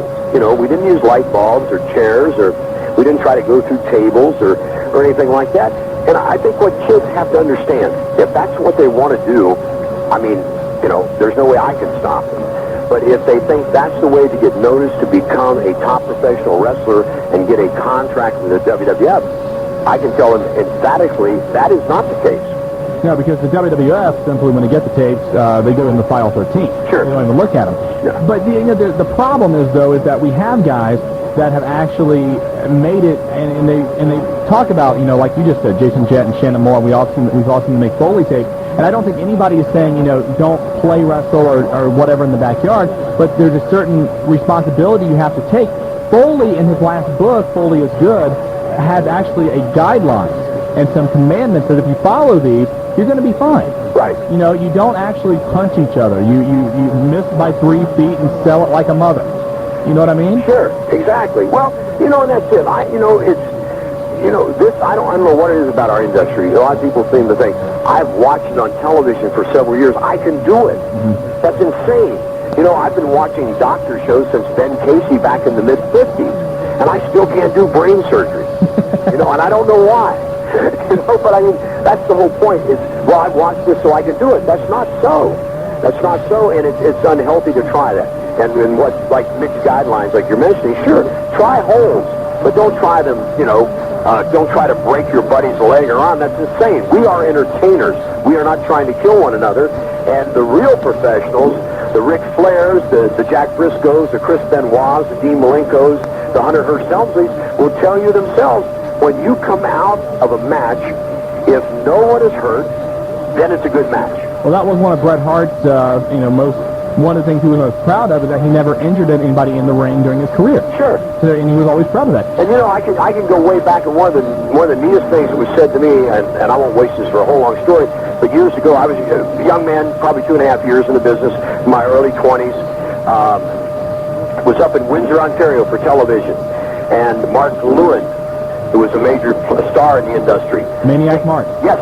Came in and was having in the early stages of a flu or virus or something. Been too many years ago for me to remember exactly what. And he said to somebody, "Who am I wrestling tonight? Who am I working with?" And whoever it was, he kind of made a grimace and made a face and said, "Oh man," meaning that, man, the way I feel, I don't need to be in the ring with that guy. He looks around the dressing room and he says, "Hey, how about let me work with Thatcher?" And to me, at that point in my life, and the reason I remember this many years later, is it was such a nice compliment, offhanded, because what he was saying is, he is talented enough to take care of me in my weakened and sick state, and we still go out there and have a good match, and I'm not going to end up in the hospital afterwards. Right. Let's listen to your phone call on the line. We have Casey. You're on the Wrestling Guys on AM 910 WPFB. Hey, how you doing, Les? Good. How about yourself? Pretty good. I was wanting to know, I've been to, like, all the HWA shows. I haven't missed one since April. And I was wanting to know, because I've watched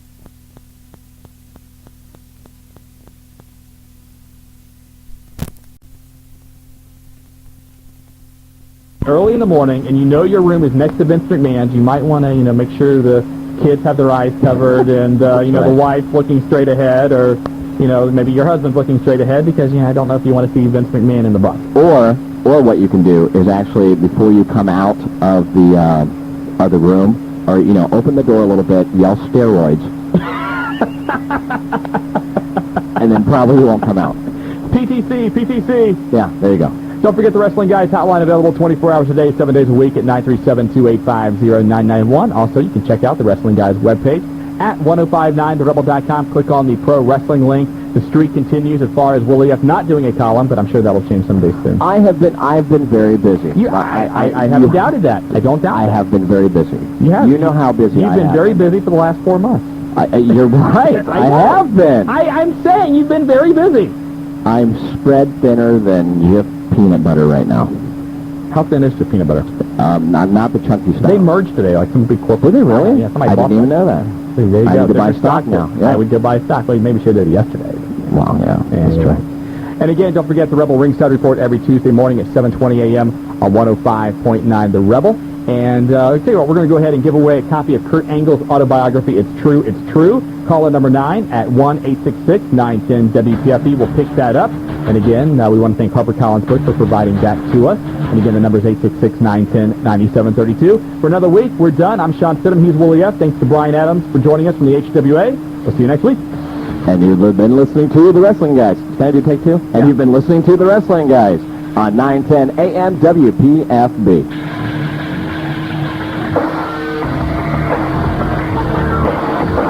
You've been listening to the Tag Team Champions of Talk Radio, The Wrestling Guys. Good evening, a terrific Wednesday night to you. Welcome for another edition of The Wrestling Guys on AM 910 WPFB. And my name is Shawn Stidham. Willie F. has the week off. Again, my question. The guy has done the show for a year. I have been here for 3, and he has racked up the vacation time. I'm wondering how that happened. I need to schedule a meeting. Anyway, welcome again to the program. The toll-free number, if you want to go ahead and lock on in, 866-910-9732. I do have some open time tonight for some phone calls, so hopefully we'll get a chance to talk to you. Again, 866-910-WPFB. Later on in the program, B.J. Bethel, one of the leading wrestling columnists on OneWrestling.com and TWMPNews.com. He will be joining us a little bit later. A number of subjects we're going to touch base on. We're going to talk about the pay-per-view this Sunday. Want to find out where you're going to watch it. If you got DirecTV, you're not going to watch it at home, at least not through DirecTV. And we're going to touch on a whole bunch of stuff as well. First, let's get into the major headlines. And the World Wrestling Federation may have to readjust their schedule as far as The Rock is concerned. The website AintItCoolNews.com, which reports on a number of stories, entertainment news and otherwise, is reporting that the Scorpion King, of course that's the movie that The Rock took 5 months off to film, need 4 weeks of shoots and reshoots to finish that project. Now we're not exactly sure how much of the reshooting will have to involve The Rock. You've got to think, since he's the star of the movie, that he would be involved a little bit in that, and maybe there's a possibility they can work around his wrestling obligations, but we'll see what happens with that. We'll keep you updated. The World Wrestling Federation continues their quest to dominate the world. And today they announced new television deals which will introduce their programs in India, Taiwan, Singapore, Brazil, and Africa. Other news to get into, the families of Bret Hart and Hulk Hogan are going through a tough time right now. The mother of the Hart family, the matriarch of the Hart family, Helen Hart, remains in a Calgary hospital. Now, we told you last week that it looked like that she was doing okay and coming out of her coma and things were going to be fine. She had a setback over the weekend where she suffered another seizure. She's apparently undergoing some liver problems right now, and they really don't know what's going to happen. So, obviously, we want to send our thoughts and prayers with her. Hulk Hogan, his father, Peter, is in a Florida hospital. He suffered a stroke over the weekend, and doctors say he has taken a turn for the worse. So, again, we want to hopefully send our best wishes to them. Mick Foley's book, Halloween Hijinks, will debut on the New York Times Children's Bestsellers list at number 8. That means that Mick Foley is now a 4-time best-selling author. Congratulations to him. Raw this past Monday did a 4.1 rating, which is down from the previous week's 4.5. Now, of course, they did have some stiff competition with the playoff baseball game and Monday Night Football. Why did they have stiff competition for Monday Night Football? I mean, I'm a football fan. I'm in a fantasy league. I'm big into football. But Monday night, The 0-4 Redskins against the 0-4 Cowboys. Why anybody would want to watch that game is beyond me. Okay, back to wrestling. The World Wrestling Federation is announcing they have filed an appeal of a British judge's ruling that supported an agreement with the World Wildlife Fund. The judge earlier this year said that the World Wrestling Federation would have to limit the use of the initials WWF. Of course, that's a problem. The World Wrestling Federation said in filing the appeal that they do not believe that the fund has in any way demonstrated that the use of the World Wrestling Federation scratch logo or the domain name WWF.com has had any impact on the fund's activities. Edward Kaufman, the Senior Vice President and General Counsel for the World Wrestling Federation, also said, "We do not believe there is any confusion in the public's mind between the World Wrestling Federation and the World Wildlife Fund and the logos of the two organizations." Unless somebody's comparing the World Wildlife Fund's Panda Bear with, the Big Show, I see a problem there, but anyway. China, some of you people out here will like this. She is going to do another edition of Playboy magazine, which will be out in January. She also announced on her website, bodybyjoni.com, that she has filmed episodes of Fear Factor and Whose Line Is It Anyway? We talked earlier about, I mentioned earlier about the DirecTV situation right now with the World Wrestling Federation. The situation right now is that DirecTV is not going to be carrying the WWF pay-per-view this Sunday, No Mercy, and unless an agreement is reached, they are not going to be carrying any WWF pay-per-views in the near future. Now, we've talked about this a couple of months ago when it looked like they were not going to show Unforgiven. Then in the 11th hour, literally on Friday, they made the announcement that we've changed our minds and we're going to have an agreement. Apparently, the World Wrestling Federation has said that they were not going to allow DirecTV to show Unforgiven, and then it looked like their negotiations had reached a point where it was safe to go ahead and do Unforgiven. They thought they were going to have a new deal done. Then they said that, in issuing the statement this week, that DirecTV would not carry No Mercy, that it appeared to them DirecTV really does not have any desire to change their deal, which is what the World Wrestling Federation wants. The World Wrestling Federation right now is the number one driving force in pay-per-view broadcasting. They are responsible for over 75% of all pay-per-view revenue. Their contention is that being the number one provider of pay-per-view broadcasting, also the fact that they do almost all of the promotion for their pay-per-views. DirecTV really doesn't have to do anything because of the World Wrestling Federation's wide network of television shows, websites, etc., that they are entitled to a bigger cut of the pie. DirecTV does not want to give up any more money. Their contention is that pay-per-view wrestling revenue is down because there's only one company now running pay-per-views, where last year you had three with the WWF, WCW, and ECW. So that both sides are at a standoff. Now, it appears that both sides, if No Mercy does not air this Sunday, both sides stand to lose over $1 million, which is a whole bunch of money. I don't care how many billions Vince McMahon's worth, $1 million is still $1 million. So it'll be really interesting to see if one of the two sides blinks before the pay-per-view this Sunday. If you are looking for another source to watch the pay-per-view, and you're thinking about going to a sports bar, you might want to call them and have them double-check that they have access to the pay-per-view. 95% of the sports bars in the country that run WWF pay-per-views get their pay-per-view from DirecTV. So unless they use cable, they switch over to another satellite provider, they too will be out in the cold. And I called a couple different sports bars over the last couple of days. Some of them are out in the cold. They have no idea what's going on. And I talked to one today, and I asked him, are you going to have the pay-per-view this Sunday? He said, yes, we have the posters up for No Mercy. I said, well, who's your provider? He said, DirecTV. I said, well, you might want to call him and double-check. And I explained the situation to him, and he had heard nothing about it. And he called his guy and found out, we're not going to have the pay-per-view this Sunday unless they change their mind. So there's going to be some factors working on both sides to get this deal done. Because they're going to have to refund money that's already been paid and whatnot. And I don't think anybody wants to do that right now, especially in this economic climate. So it should be very interesting what happens. 866-910-WPFB. Quickly go to the phone lines before we get to a break. We got Bud Robe. Welcome to the Wrestling Guys on 910 WPFB. What's going on, Shawn? Not much. How are you? Shawn. Anyway, I think before I get into anything, we're going to resolve how you can fix this whole problem with Willie not showing up.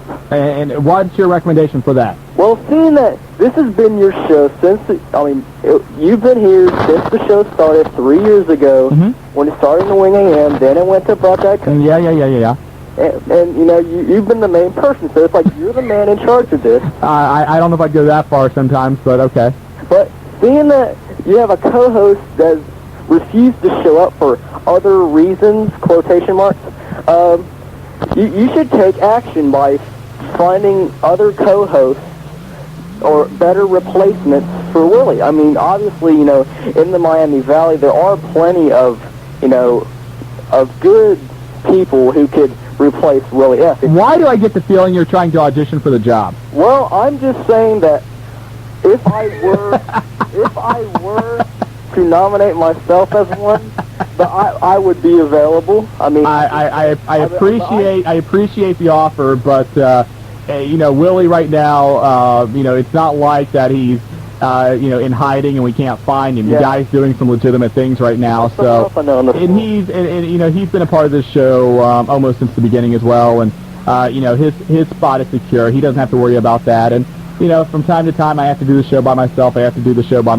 I've done it before. I can do it again. And from time, we've had various co-hosts. Val Venus was in here a couple of weeks ago, and Cam Collins steps in from time to time. So, and we're still going to do that from, on occasion. But, Yeah. But if all else fails, you know who you can count on. Yes, and I'll keep that in mind. Right, anyway, real quick. Has anything come out of UPW as far as other stars from UPW leaving to go to HWA or OVW?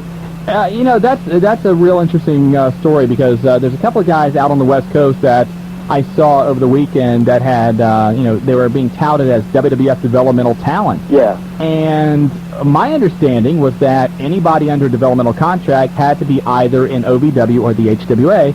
And I asked a couple of people about that. They said, yeah, that's the case. So I don't know, unless there's some extenuating circumstances that I'm not aware of, I don't think there's anybody in the country right now under a developmental contract that's not working for either the HWA or OVW. Yeah. I may be wrong. There may be a special circumstance or a special exemption for whatever reason, but, I don't know what that reason would be because right now things are tight in both the HWA and OVW, and, I think we've talked about it before. The speculation is that by the end of the year, they're going to make some decisions. And again, HWA and OVW are AAA ball clubs. Right. And in AAA baseball, you've got some players that get promoted to the big league, some that stay another year, and others that simply don't make the cut. Yeah. And they're going to make those decisions at the end of the year. And I don't know, I don't have any insight on as far as who's going to make it, who's not. But I think the message has been made to all of the guys that get in the ring, get there on time, do the things that you need to do to impress us. Yeah. And, or otherwise, you're going to find work somewhere else, and really there's nowhere else to go unless you want to, go overseas or, keep working the independents. Yeah. And, working in the independents or having guaranteed money from the WWF, I take the guaranteed money. Yeah. Appreciate the phone call, Bud Rowe. Thank you very much. We've got to get to a break. When we come back, more of your phone calls, 866-910-WPFB. We're the wrestling guys. At least I am this week. See you. Yeah. This is Frank Farmer Loomis, your antiques. One thing you've got to say about RVD, and I don't think it's right the way he goes into the ring and doesn't really take care of his opponent. I talked to two wrestlers yesterday, and they told me off the record, they said, look, the guy just doesn't care. He doesn't care about anybody but himself, and that's a problem. However, Rob Van Dam is one of the few wrestlers, and he goes out of his way to see his fans, to shake their hand, to sign autographs, to talk with them, and to let him know that he truly appreciates them. On top of that, every time he's in the ring, he does bust his butt. You cannot doubt that. He's innovative, he's creative, he's exciting to watch, but he also has to learn the politics of taking care of your opponent, because if he doesn't, somebody's going to teach it to him for him. Yeah, the injury thing, the real art of pro wrestling is not hurting your opponent. It's to show that you're being as intense and as aggressive as possible, and without inflicting any real damage. And that's something Van Dam hasn't really done. And a lot of people would argue whether Van Dam is a real professional wrestler or not. He's a high spot artist. He's never really actually been known as anyone that could work psychologically or anybody can work on the mat.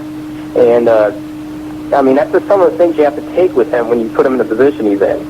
And the thing is, right now, is if they take him off, they're in an interesting situation because they got to weigh two sides here. Do you poison the locker room by continuing to push a guy that hurts other people, or do you keep him on TV, keep the ratings high, or do you punish him, show the locker room like we're in charge, we're not going to put up with a guy who's injuring other people, or do you take him off? In that case, you have to take him off TV and then you have a case where the ratings go down, and you got your one guy who's managed to, do something as a new face. Because frankly, the whole WWF product's been stale. I mean, they haven't shown any character development all last year outside of Van Dam. And, without him, they're back to 2000. And, what's that? Go ahead. I'm sorry. But they really put themselves in a bad position here. And I think a smart thing with them to do from the get-go would have been for them to bring him up slowly, get him used to things. If he would have had problems injuring people, fine. Have him injure the mid-carders. Don't have him injuring Angle and Jericho and Austin. Don't have him injuring your money guys. Bring him up slowly as the mid-card guys and give a guy like Jericho a major push.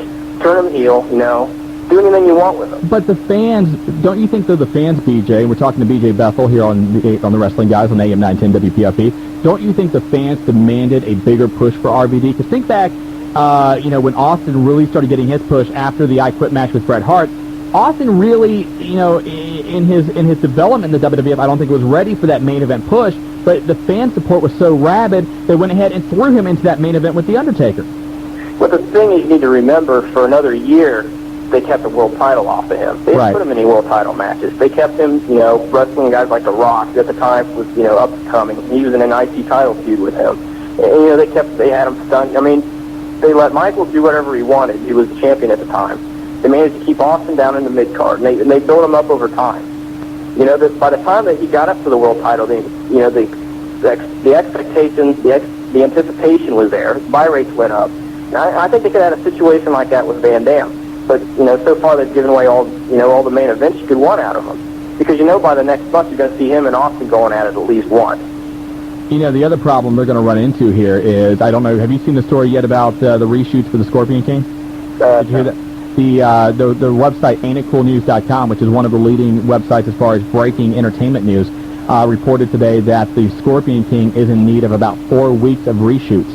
And it's not clear exactly how much of that will involve The Rock, but given the fact he's the star of the movie, you got to think it's going to involve him a little bit.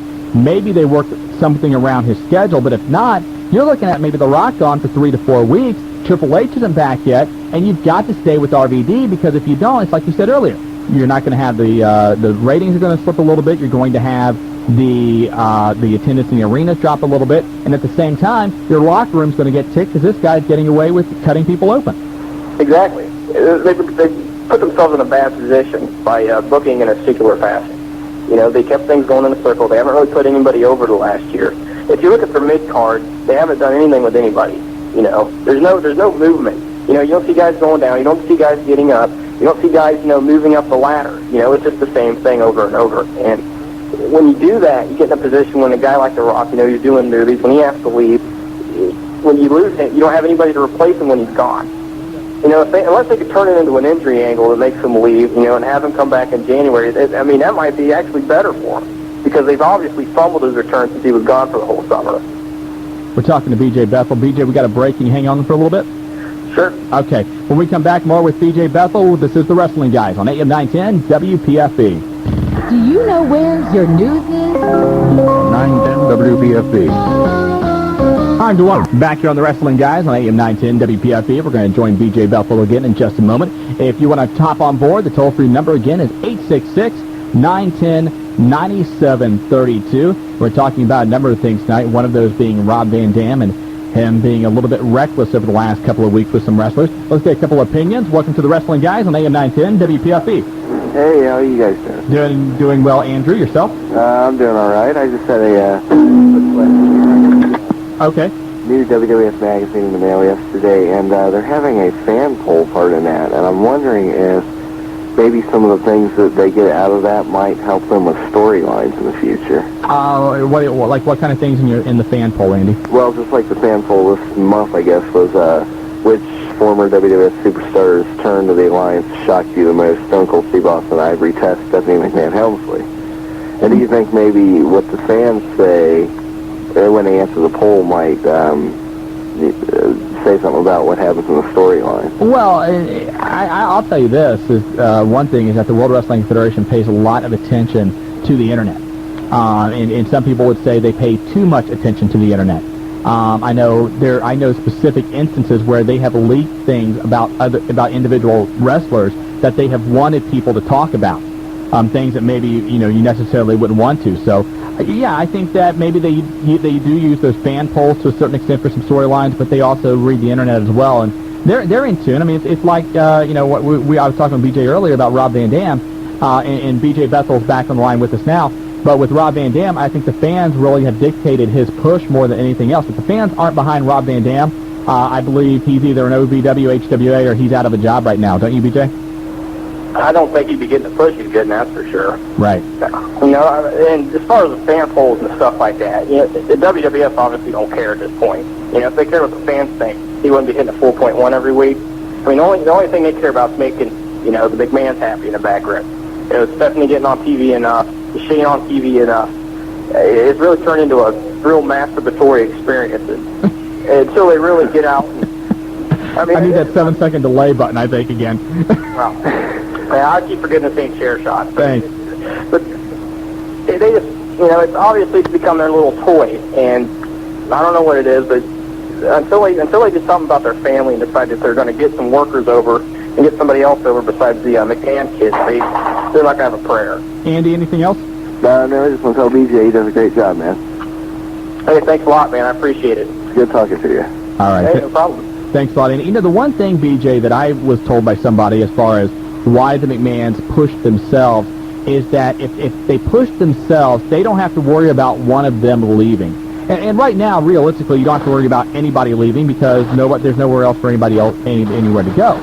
But if you keep the McMahons in the focal point of storylines, they know they will always be there, and that is their thought process. Maybe that's their excuse, but that's what they tell people.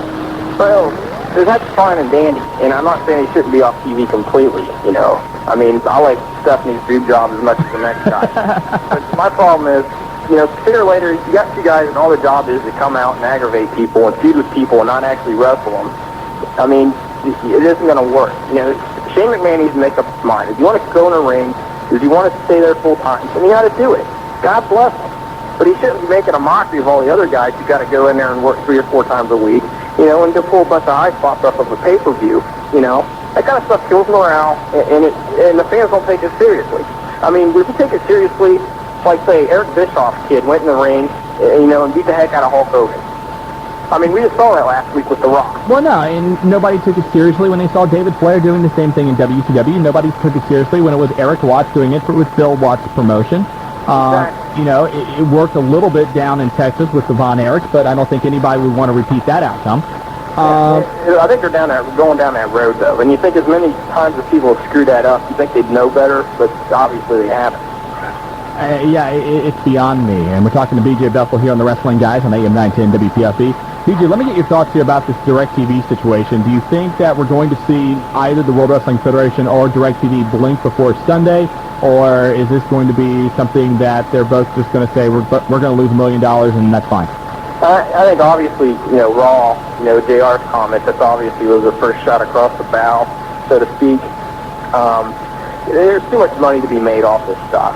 There isn't any other pay-per-view outlet right now outside of Mike Tyson that draws as well as the WWF does. Even with the audience sliding a little bit, UFC's a long way off before they become a major, force in the pay-per-view industry. So not according to Dave Meltzer. Dave. I love Dave. I really do. And Dave loves Dave too, and that's the important thing. Anyway, go ahead. But I think eventually UFC will be a force, as long as they can build an audience. But I think at the point that they're going right now, I think with DirecTV, they need to get their head out of the gutter and realize, hey, we got to know where the money's coming from. That's where everything is. And as Chris Collinsworth says, 99 times out of 100, the answer to every question is money. Yeah, absolutely. And I think it wouldn't shock me by Saturday if they have this resolved. Well, last month when they were making the same kind of statements going into Unforgiven, they made the announcement on Thursday that, we've made up and we're going to go ahead and let the pay-per-view air.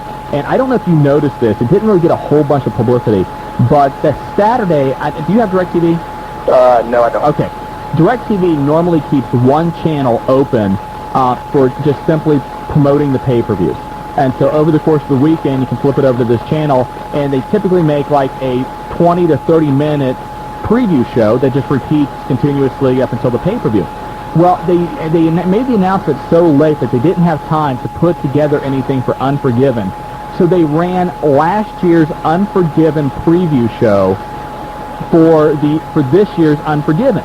And of course the match is, it was a TLC match last year. And I'm sitting there looking at this going, wait a minute, this is happening? What? That was last year. So that would be kind of funny to see what they do if they make the late announcement again. Now there is a conference call scheduled tomorrow with Christian to help promote the pay-per-view, and that's when they made the announcement last time. So we'll see what happens between now and 2 o'clock tomorrow. Yeah, they, when you mentioned that, they ran last year, they may have some kind of contract with DirecTV where they have to run a program like that, a preview thing, and, that could be one of the problems that they're facing, that could be one of the reasons why the WWF did what they did Monday. And, it's like, everything's money, and they'll stupid to back out of this, you know what I'm saying? So, I think one of the key things is going to be the sports bars. One individual from the WWF told me that 95% of all of the WWF blast area locations which show the pay-per-views use DirecTV as their provider, and they have already paid their bill through the end of the year. So if that pay-per-view does not air this Sunday, all of these different sports bars are going to get a refund, and they have to pay somewhere in the neighborhood, I think it's $300 to $500 for every pay-per-view, because they're showing it in a public forum. So that's a lot of money that's going to have to be refunded. Also, I think it's somewhere along the lines of close to 25 to 30% of all WWF pay-per-view buys come from DirecTV. So they get a significant chunk of their business from DirecTV. And given the economy right now, and given how much the World Wrestling Federation has been talking about making cutbacks and everything else, I can't see, I understand bravado and digging in your heels, but at the same time, you've got to make some good business decisions, and I can't see where this is a good one. well, that would go along with their track record of the last year. Look at the XFL. Look how they handled the PTC. Vince tries to work everybody. And he's stupid. Pay-per-view is one of their bread and butter. Right. They're a draw, and it's a win-win for both sides. I don't see why they don't work it out. But I'm sure DishNet would be more than happy to have DirecTV not have WWF pay-per-view. No, absolutely. Let me get your thoughts on one more thing. Again, we're talking to BJ Bethel. You can read his work at twmpnews.com and onewrestling.com. And that is the current saga with Main Event Championship Wrestling. Is it time just to say, you know what, it was a bad idea and we give up? I don't see a bad idea. I don't think describes it. There's some things that are fiascos. This kind of goes beyond that. I think John Collins is working on his 6th heart attack right now. Well, now Collins is going to start a new promotion, New Wave or New Era or something, Championship Wrestling, which is going to be a national promotion. Todd Gordon announced today that the MECW shows for October 20th and the 27th have now been postponed so that they can reorganize the company once again.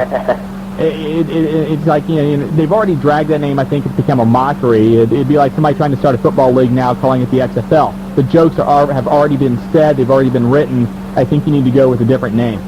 Well, I know they owe Kurt Hennig a couple of grand, and they owe Buck Bagwell some money. And John Collins is just a con artist, and he took advantage of a lot of people during the time when a lot of them were looking for work in an industry they loved. Yeah. That's all of it. They're all living on pipe dreams. Every single one of these guys. Everyone I talked to in the media, everyone I talked to related to Collins when this whole thing started with MECW back in the spring or summer or whatever it was, all of them said this guy was bad news from the start. And what you had was a bunch of desperate workers who were just looking for any place they could to get a paycheck. And that's really the sad thing here is that with the WWF really dominating everything right now, you know that a lot of these guys are like what you said. They're desperate, and they are willing to listen to anybody right now. If you or I walked up to them and said, you know what, we'll give you $5,000 to wrestle a show for me this Friday, 9 times out of 10 they would drop whatever they're doing and they would do it because they need the work, they need the money, and so they put their faith and trust and hard work into this guy and their time and their reputation, and he simply just abused it. Yeah, and it's unfortunate, but he probably won't be the last one out there. No, there are a ton of guys out there that use money to try and get up to these guys, get close to these guys, and try and live that lifestyle, and Collins was one of them, and he turned out to be a fraud. Well, I'll tell you what, it's the good, encouraging thing about all this is I think right now, I think within the next year, it won't be a better time to try to do something against the WWF. Because I think you're going to have a situation where you're going to have a lot of guys that are tired of being in the HWA, tired of being in OVW, tired of working dark matches. You have a lot of guys out there. You'll be looking to do anything. You'll be able to get a lot of cheap talent.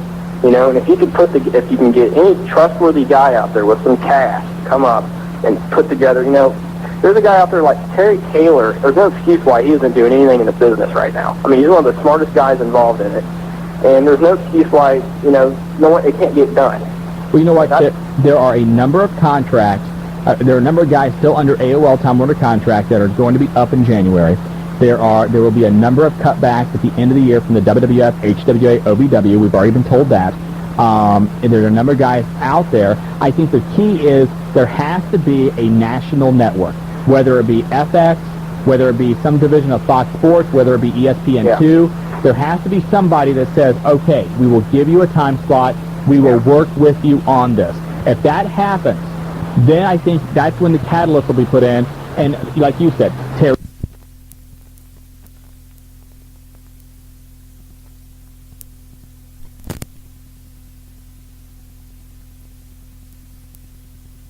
Shop is out there.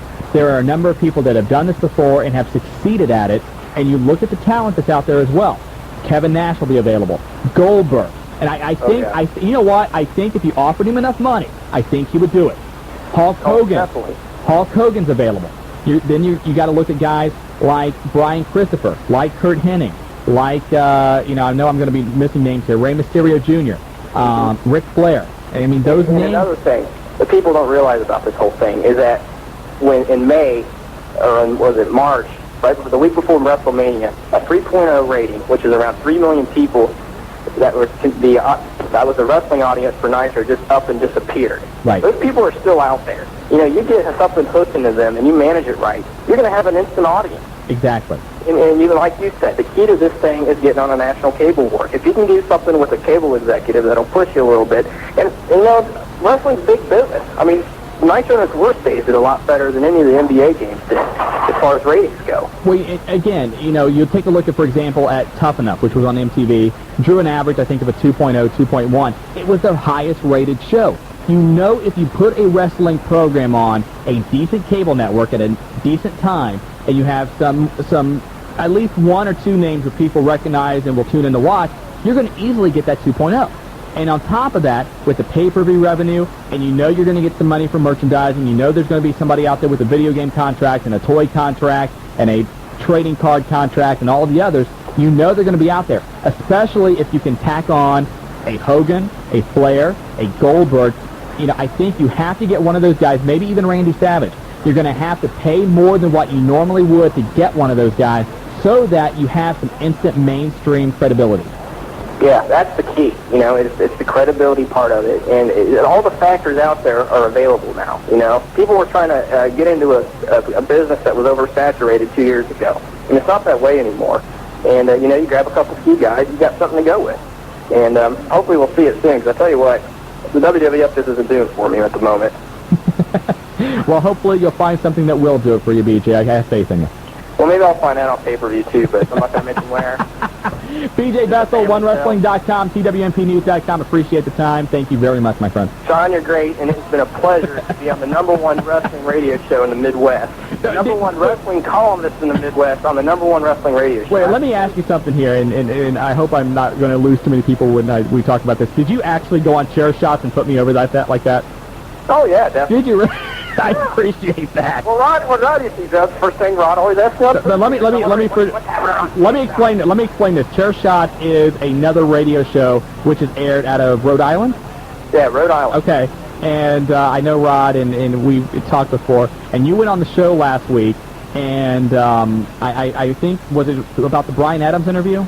Yeah. I was told this secondhand. I didn't actually hear this for myself, but tell me the story if you could. Stroke my ego a little bit here, BJ. Oh yeah. Yeah, ask me about you. Everyone wants to know about Shawn Stitt. Ever since he ran down and ran that guy out of the Splash Marine Center back in August, I want to know about you. I mean, you're brutal, man. I'm telling you, if any of you guys listen on the radio, do not go close to Shawn Stitt if he's got his hands in his pockets. Because if he does, he's carrying concealed weapons. Oh, jeez. They talk about anthrax. Shawn Stidham is a weapon of mass destruction. Oh, jeez. Thank you, BJ. Yeah. Now that I'm done embarrassing you, I'm going to go back to my creative writing class. Thank you very much. BJ Bethel joined us. You can read his work again at OneWrestling.com, at TWMPnews.com. I am a lethal weapon. We'll be back. This is the Wrestling Guys on AM 910 WPFB. Did you know there's an affordable way to renovate your kitchen without major construction? With kitchen refacing from Sears Homes. WPFB. Back here on the Wrestling Guys, AM 910 WPFB, Shawn Stidham. I want to thank BJ Bethel for joining us a few minutes ago. Again, you can read his work at OneWrestling.com and TWMPnews.com. Next week here on the program, we're going to have WWF superstar D'Lo Brown. Also, editor of Pro Wrestling Illustrated, Brandy Mankiewicz, is going to join us, and we're going to talk about the top 500. And I'm going to explain to her what she did wrong, and she's going to cower down, beg for forgiveness, and say, I will never make the same mistakes again. Or she'll tell me where I can stick it. So it'll be one of those two things. Tune in next week and find out what she tells me and how. Tomorrow night on SmackDown, the official preview, Stone Cold Steve Austin defends the World Wrestling Federation title this Sunday against Kurt Angle and Rob Van Dam. His two challengers will meet head-to-head tomorrow night in a main event caliber showdown. Don't miss that and more tomorrow night on UPN SmackDown, which is available, of course, in Dayton on Channel 44 and here in Middletown on Channel 20. I think it's Channel 20. Is that Channel 20? Wally's just bobbing his head. Okay, that's Channel 20. The lineup for the pay-per-view this Sunday looks like this. Again, the main event, a triple threat match for the World Wrestling Federation Championship. Stone Cold Steve Austin versus Kurt Angle versus Rob Van Dam. WCW title on the line as The Rock defends against Y2J Chris Jericho. It wouldn't be a WWF pay-per-view without a ladder match. Another one, the Intercontinental title, this time between Edge and Christian. The Undertaker will battle Booker T. Test will battle Kane. And the first ever lingerie match. Look at that smile, Wally. You like that. There you go. Yeah, Stacy Keibler will take on Tori Wilson, and more than likely one or two other matches will get tacked on between now and this Sunday. And again, that is on pay-per-view, but not on DirecTV. So again, if you're planning to go out to wherever, BW3s, Hooters, wherever it is you like to go and watch a pay-per-view, you might want to give them a call and double-check they're going to be carrying it, because as I said before, 95% of all sports bars use DirecTV to carry WWF pay-per-views, and this Sunday, at least right now, there is no pay-per-view this Sunday on DirecTV. In case you missed the opening of the show, a couple of news stories to recap you on. Wally missed this one at the beginning. I'll repeat it just for you. China's going to be in Playboy again. There you go, January. Yeah. Get your reservation in for that. And then she's going to be on Whose Line Is It Anyway and Fear Factor. Her career is doing well. Mick Foley, his book, Halloween Hijinks, debuted on the New York Times Children's Bestsellers list at number 8. Raw this past Monday drew a 4.1. Rob Van Dam continues to be in hot water during the main event. The main event showdown tomorrow night on SmackDown, he once again busted open another wrestler, Kurt Angle this time. Early thought was that Kurt Angle had broken his nose. This is the 7th time in a month that Rob Van Dam has busted open another wrestler accidentally. So it'll be interesting to see how the World Wrestling Federation deals with him. Don't forget, you can get up to date 24 hours a day, 7 days a week on all of the latest wrestling news on the Wrestling Guys hotline by calling 937-285-0991. And, of course, every Tuesday morning, you can join me on 105.9 The Rebel for the Rebel Ringside Report with Dan D in the morning at 7:20 a.m. And also the Wrestling Guys webpage and message board available at 1059therebel.com. Click on the Pro Wrestling link, and you will be in professional wrestling bliss, or something like that. Somewhere, one of those two. You'll find something you like there, hopefully. Upcoming shows, you've got next Tuesday, you've got the HWA again down at the Les Thatcher Main Event Pro Wrestling Camp, and then they also have a show planned for Halloween night at Jillian's down in Covington, Kentucky. Details available at hwaonline.com. Also, they have a big show coming up at the Montgomery County Fairgrounds Wednesday, November 14th. It will be the semifinals and finals of the HWA Heavyweight Tournament. And again, the HWA available every Saturday night on Fox 45 at midnight.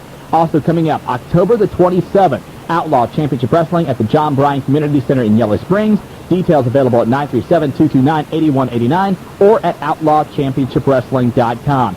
And the rumor going around, although I have not heard this officially, is that Big Daddy Rajcock is bringing back Unified Championship Wrestling on, I believe it's Saturday, November the 3rd. If the rumor is true, Saturday, November the 3rd at the Gateway Sports Park, and details available at 640-2691.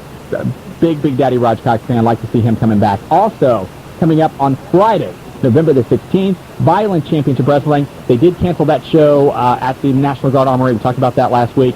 But they are going to be running in Piqua. No, not in Piqua. I'm sorry, in Springfield at the Freedom Road Center on Friday, November 16th. And you can get details on that show at violentchampionshipwrestling.com. Again, want to thank BJ Bethel for joining us again. You can read his work at onewrestling.com and twmpnews.com. Willie F will be back next week, maybe. Until then, I'm Shawn Stidham. Thanks for listening. This is The Wrestling Guys on the station that's a part of your life, AM 910, WPFB. Guys! Good evening. Welcome to another edition of The Wrestling Guys on AM 910 WPFB. My name is Shawn Stidham, and welcome. And tonight, a couple of special guests a little bit later on. We are going to talk to World Wrestling Federation superstar as well as current HWA competitor D'Lo Brown. We are also going to talk a little bit later on with one of the editors and writers from Pro Wrestling Illustrated, Brandy Mankiewicz. She writes the Off the Top Rope column from PWI. We're going to talk about the Top 500 and a whole bunch of stuff. Toll-free number tonight if you want to hop on board, 866-910-9732. I'll have some time for a few phone calls a little bit later on, so my advice is go ahead and hop on board now. Let's get into the latest news. Sound the alarms. This past Monday, Monday Night Raw drew its lowest non-holiday air showing rating since March of 1998, a 3.9 rating, which has sent people up in Stamford, Connecticut scrambling. Everybody is now wondering if this will be the message that needs to be sent to Vince, Stephanie, and the other McMahons, that quite possibly the wrestling audience is getting a little bit bored of seeing the McMahons every single week, and that just quite possibly everything is getting a little bit stale. Granted, Vince McMahon owns the company. There's no competition. He can do whatever he wants, and more than likely people are going to watch. Well, at least that's what the thought was until this past Monday when the ratings dropped to a record low. Again, a 3.9 rating. And you can sit there and go, yeah, there was Monday Night Football. Yeah, there was a baseball playoff game. But over the last 3 years, the World Wrestling Federation has had a number of very tough competition on Monday nights, including Nitro. And they never had a rating this low. So things are a little bit hectic right now in the World Wrestling Federation. Over the last couple of weeks, we've talked about Rob Van Dam and the fact that he's getting a reputation backstage as being a very stiff worker, a guy that doesn't take care of his opponent, that unloads potato shots, where he actually hits guys. He has busted open a number of wrestlers, Stone Cold Steve Austin, Kurt Angle twice, Y2J, the list goes on and on, Test. And so he's been getting a lot of criticism about this, and there's been some heat on him backstage as well. Apparently yesterday, well, I shouldn't say apparently, it's true, Rob Van Dam conducted an interview on WCW.com, and he said, quote, each of those is an individual incident. It's just people on the internet trying to dig dirt on me. Now look, I am a big Rob Van Dam fan. He's been on this show. I've talked to him a number of times. I like the guy. But if he in fact made that comment, that was one of the stupidest comments I've ever heard. Yes, accidents happen. If it was a one-time incident, then I can go along with the comment, it's an individual incident. However, it's happened over 7 times in 4 weeks. That is a problem. And you got to wonder what the World Wrestling Federation can do about it. If you take Rob Van Dam off television, if you decide to job him out, have him lose a number of matches, then the guy, you're doing what the fans don't want. The fans want to see Rob Van Dam. They want to see him do well. So in a time where you have the ratings declining, the WWF is not selling out like it used to. That's not a good business move. However, you have to do something to get the message to Rob Van Dam that he has to start taking better care. He has to be more careful. Whether you send him down to HWA or OVW on his time off, or you bring one of their trainers up to him. Whether you, I don't know what the answer is going to be, but they clearly have to do something to take care of that problem, or else the guys in the locker room are going to take care of it for them, and that's probably not a good idea. A report sent out earlier today by Showtime Event Television shows exactly why the World Wrestling Federation has the leverage in their battle with DirecTV. Wrestling pay-per-view events accounted for 63% of all pay-per-view revenue for the third quarter of 2001. That is a 16% drop from last year. Now, that is primarily because of the fact that ECW and WCW are no longer running pay-per-views. However, pay-per-view revenue overall was up 18%. So of all the pay-per-views, of all the movies, of all the boxing events, of all the concerts, of everything associated with pay-per-view, 63% of that is directly attributed to wrestling. And outside of the AWA specials on DirecTV, there's really not any other wrestling programming out there. I don't think the AWA specials do that well. So probably you could say 61% of all pay-per-view revenues is generated by the World Wrestling Federation. So easy to see why they want a little bit bigger portion of the pie. Wahoo McDaniel remains in a Charlotte, North Carolina hospital. The wrestling legend suffering a stroke over the weekend. Doctors say that while Wahoo does not have any speech impediments, he does have some slowed movement on one side of his body. Now, you might remember earlier this year, Wahoo McDaniel was featured in a Sports Illustrated article. He is on a list needing a kidney transplant. And I'm not sure if the need for the kidney transplant was responsible for his stroke or not, but hopefully he gets better soon. Also, over in Japan, one of the top stars over there for FMW, Hayabusa, is still in a hospital, paralyzed from the neck down after a pay-per-view main event on Sunday night when he attempted a lion salt and landed on the top of his head. The match was immediately stopped and he was taken to the hospital. Now, he is getting medication. He does have a little bit of pain, which doctors say is actually good. That means he has feeling, so they're hoping that in some way that would help his recovery. But, of course, we want to wish him our best. Entertainment Weekly confirming that The Rock right now is the number one guy in all professional wrestling, so much so that he is listed at number 100 on the top 101 most powerful people in entertainment. That's all of entertainment. Movie, television, music, everything. The Rock makes the list at number 100.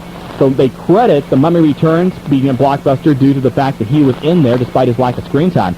They also say that his drawback is being the all-too-real physical risk of his day job, leaving him vulnerable to catastrophic injury. We'll see what happens. If you are a big fan of The Rock, then you might want to check this out. On eBay, they are auctioning the chest plate that he wore in the movie The Mummy Returns. Current bidding is at over $700. If you want to find out more, go to ebay.com and do a search for The Rock. That's the news. We'll touch base on a couple of other things a little bit later on. Toll free 866-910-WPFB. Let's take our first call tonight, and it is Bud Rowe. Welcome to the Wrestling Guys on AM 910 WPFB. What's up, Shawn? How you doing? What's going on? Not a lot. Just chilling. Anyway, hearing about Hayabusa from FMW is really going to be a big blow to FMW because, let's face it, he is their main, flagship star, and with him on the sidelines, what does the future hold for FMW? Oh, the future's not very good. They've lost a number of their top guys. Masato Tanaka left. He was really the driving force, and now it would be equivalent to Austin and Kurt Angle leaving the World Wrestling Federation, and then you have The Rock suffer a career-ending injury. It's a very difficult situation for them right now. The only difference is over in Japan you still have 3 or 4 major promotions. Over here you only have one. Yeah. So that would be the one difference, I would think. Well, if they decide to keep FMW with the people that they have, could you see someone that they possibly build up to be their to be their top person? There are some people in FMW besides Hayabusa that could be a big time player if given the right direction. Well, the one problem though is that, and I'm not very up to date on their current storylines right now, but the one thing you got to wonder is with the people they have on their mid-card level and whatnot, if the fans would be patient enough for them to be able to build up somebody to a main event level, and if they have somebody that has the charisma, the personality, and the talent that can carry that promotion. If not, then they're going to be in even more hurt. So we'll have to see. Appreciate the phone call. Thank you very much. We have to get to a break. The toll-free number again is 866-910-WPFB. This is the Wrestling Guys on AM 910 WPFB. This is Frank Farmer Loomis, your antiques expert, with the antique of the day. Did you know the engine in the Air Force's F-16 fighter has...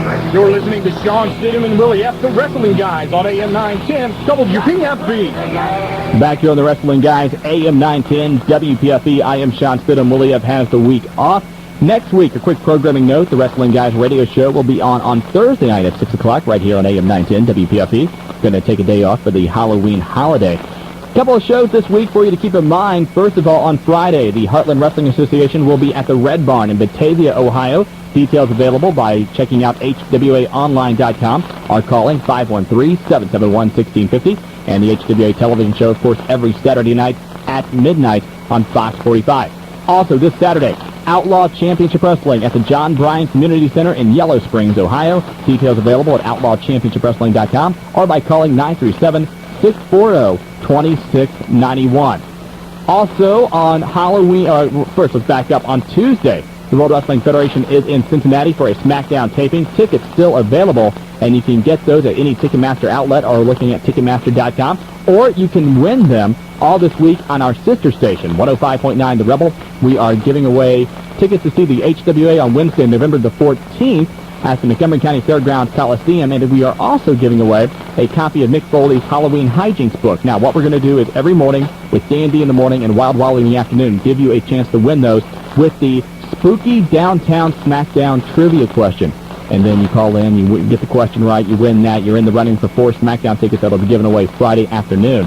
But that's all this week on 105.9 The Rebel. Now, Halloween night, down at Jillian's Nightclub in Covington, the Heartland Wrestling Association the Heartland Wrestling Association presents the Jillian's Halloween Bash with D'Lo Brown, Val Venus, Steve Blackman, Haku, and many others on that card. Again, details available by calling 513-771-1650. November the 3rd, Unified Championship Wrestling makes its return at the Gateway Sports Park in Dayton. Call 937-640-2691. And in November, you've got a couple of shows, actually 3 shows to mention. First of all, the Heartland Wrestling Association will be at the Montgomery County Fairgrounds Coliseum Wednesday, November the 14th, with the semifinals and finals of their heavyweight tournament. Also, the big grudge match for the HWA Cruiserweight Championship between champion Jamie Noble and the challenger and former champion Matt Stryker. Friday, November the 16th, Violent Championship Wrestling makes their return in Springfield at the Freedom Road Center. Details at violentchampionshipwrestling.com. And on the 17th, Outlaw Championship Wrestling will be at the Burkhardt Center in downtown Dayton. Again, details available at 937-640-2691. Let's get back to the phone lines. 866-910-WPFB is the number, and let's talk to Andy. You're on the Wrestling Guys on AM 910 WPFB. There we go. Hey, Andy. Hey, how you doing? I'm fine. Yourself? Pretty good. I just want to comment on Raw now. I had to work Monday, but I didn't get to see it live, but I saw it on tape that night, and just kind of wondering why you got that low rating. It was pretty good, and the high point I thought was the Bradshaw. You thought it was good? I enjoyed it. Title changes and everything, and the high point was the Bradshaw Hurricane Helms match. Here's what I think the problem right now is with the World Wrestling Federation. People are sick of the McMahon. And the one thing the World Wrestling Federation continues to do is turn people all the time. And when you turn people all the time, it gets boring. You expect it. And you lose what the purpose of the turn is supposed to do, and that shock people. And when you do something every week or every other week, you kind of lose interest. I had one person that explained it to me in this way. This is a beautiful explanation.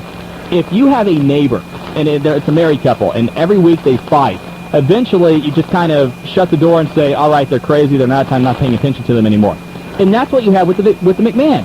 Every week it's, the Vince versus Shane, Linda versus Stephanie, or some combination. Eventually Vince and Stephanie will make up and they'll be against Shane and Linda. It's a dysfunctional family that's been turned around so many times, it's not fun anymore. There's nothing there that I see that they can pull out of it and make it halfway interesting. Maybe at the Survivor Series, and I hope they live up to the stipulation that the World Wrestling Federation battles the Alliance and the losing team has to fold. That will be beautiful if the Alliance loses. Yeah. Because if the Alliance wins, you know what? Then they're going to build up for another pay-per-view, probably in December with it being named Vengeance, and then they'll have some kind of rematch so that the WWF can come back. Well, one other thing from Raw was Kurt Angle winning the U.S. title. He's like the only one to win like all the major titles. He's won both world titles. He's won the Intercontinental belt, the European belt, and the U.S. title. To my knowledge, he has won more gold, more prestigious gold than anybody. Well, Kurt Angle is probably the future of that company without a shadow of a doubt as long as he stays healthy. I think one thing that was proven this past Monday is that there is probably too many championships in the World Wrestling Federation.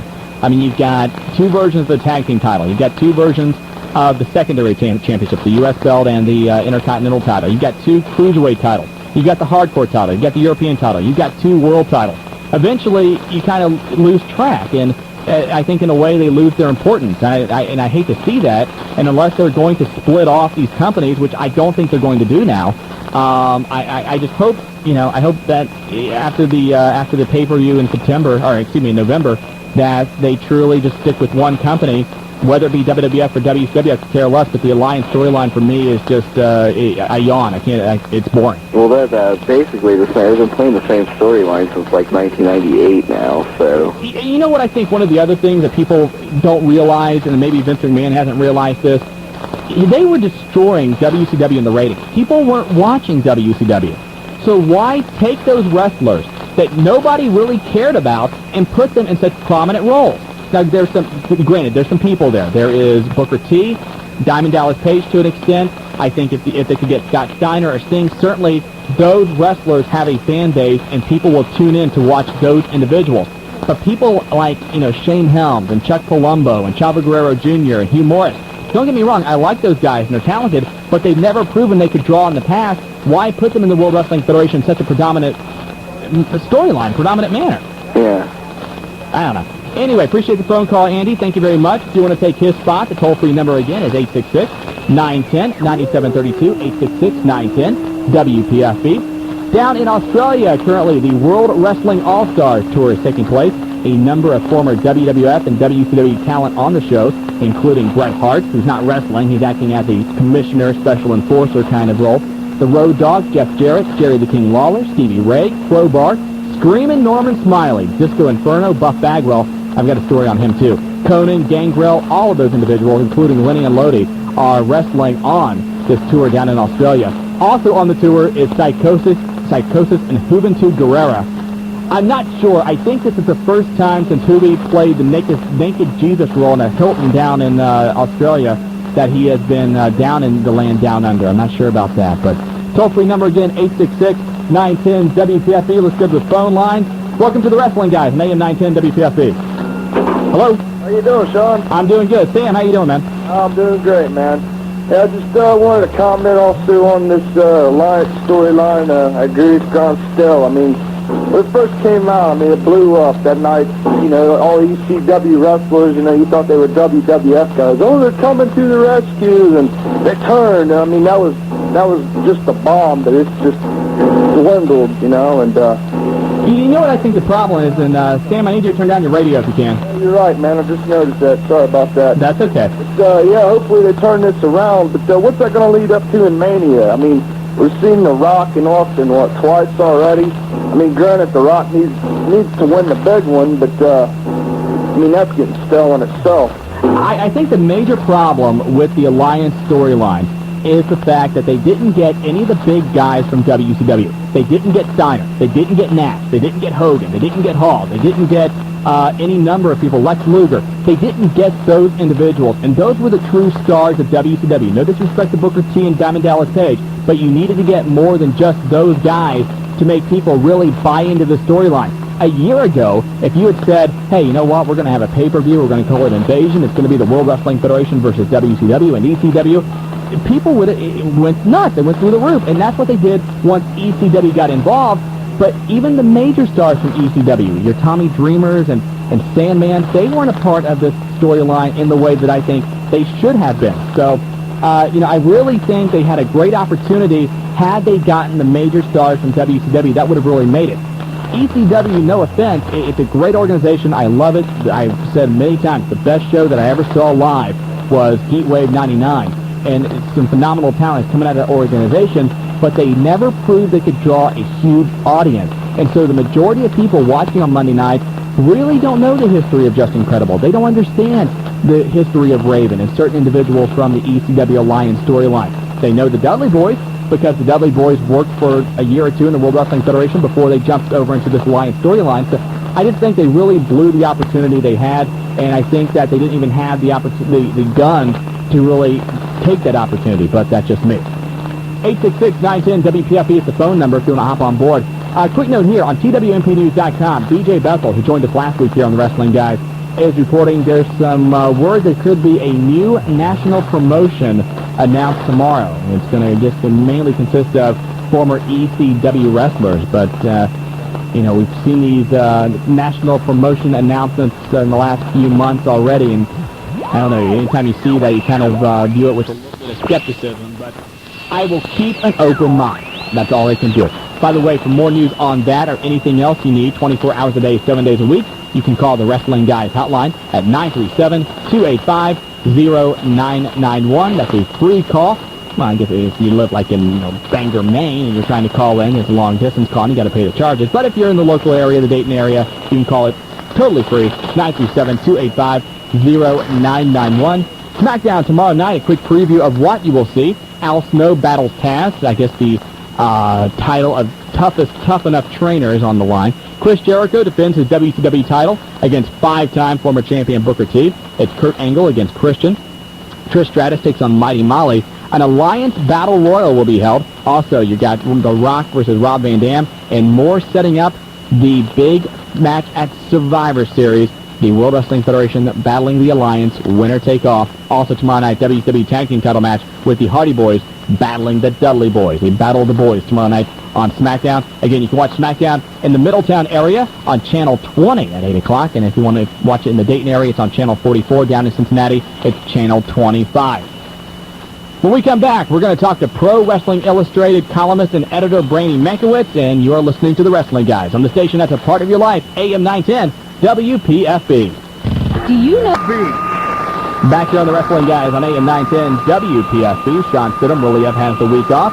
And joining us now on the Celebrity Hotline, one of the editors and columnists for Pro Wrestling Illustrated, Brandy Mankiewicz. I did pronounce that right, correctly? Nowhere near correct. Don't worry about it. Well, what is it? Educate me. Educate you? Yeah. The Russian pronunciation of it is Mankiewicz. Mankiewicz. The Americanized pronunciation of it would be Mankiewicz. Mankiewicz. Yeah, everybody calls me Brandy. I think I will stick with that. It's the easier one. Yes, and if you want to talk to Brandy, 866-910-WPFB is the phone number. Let's talk a little bit about the Pro Wrestling Illustrated Top 500. In the industry, I think quite easily the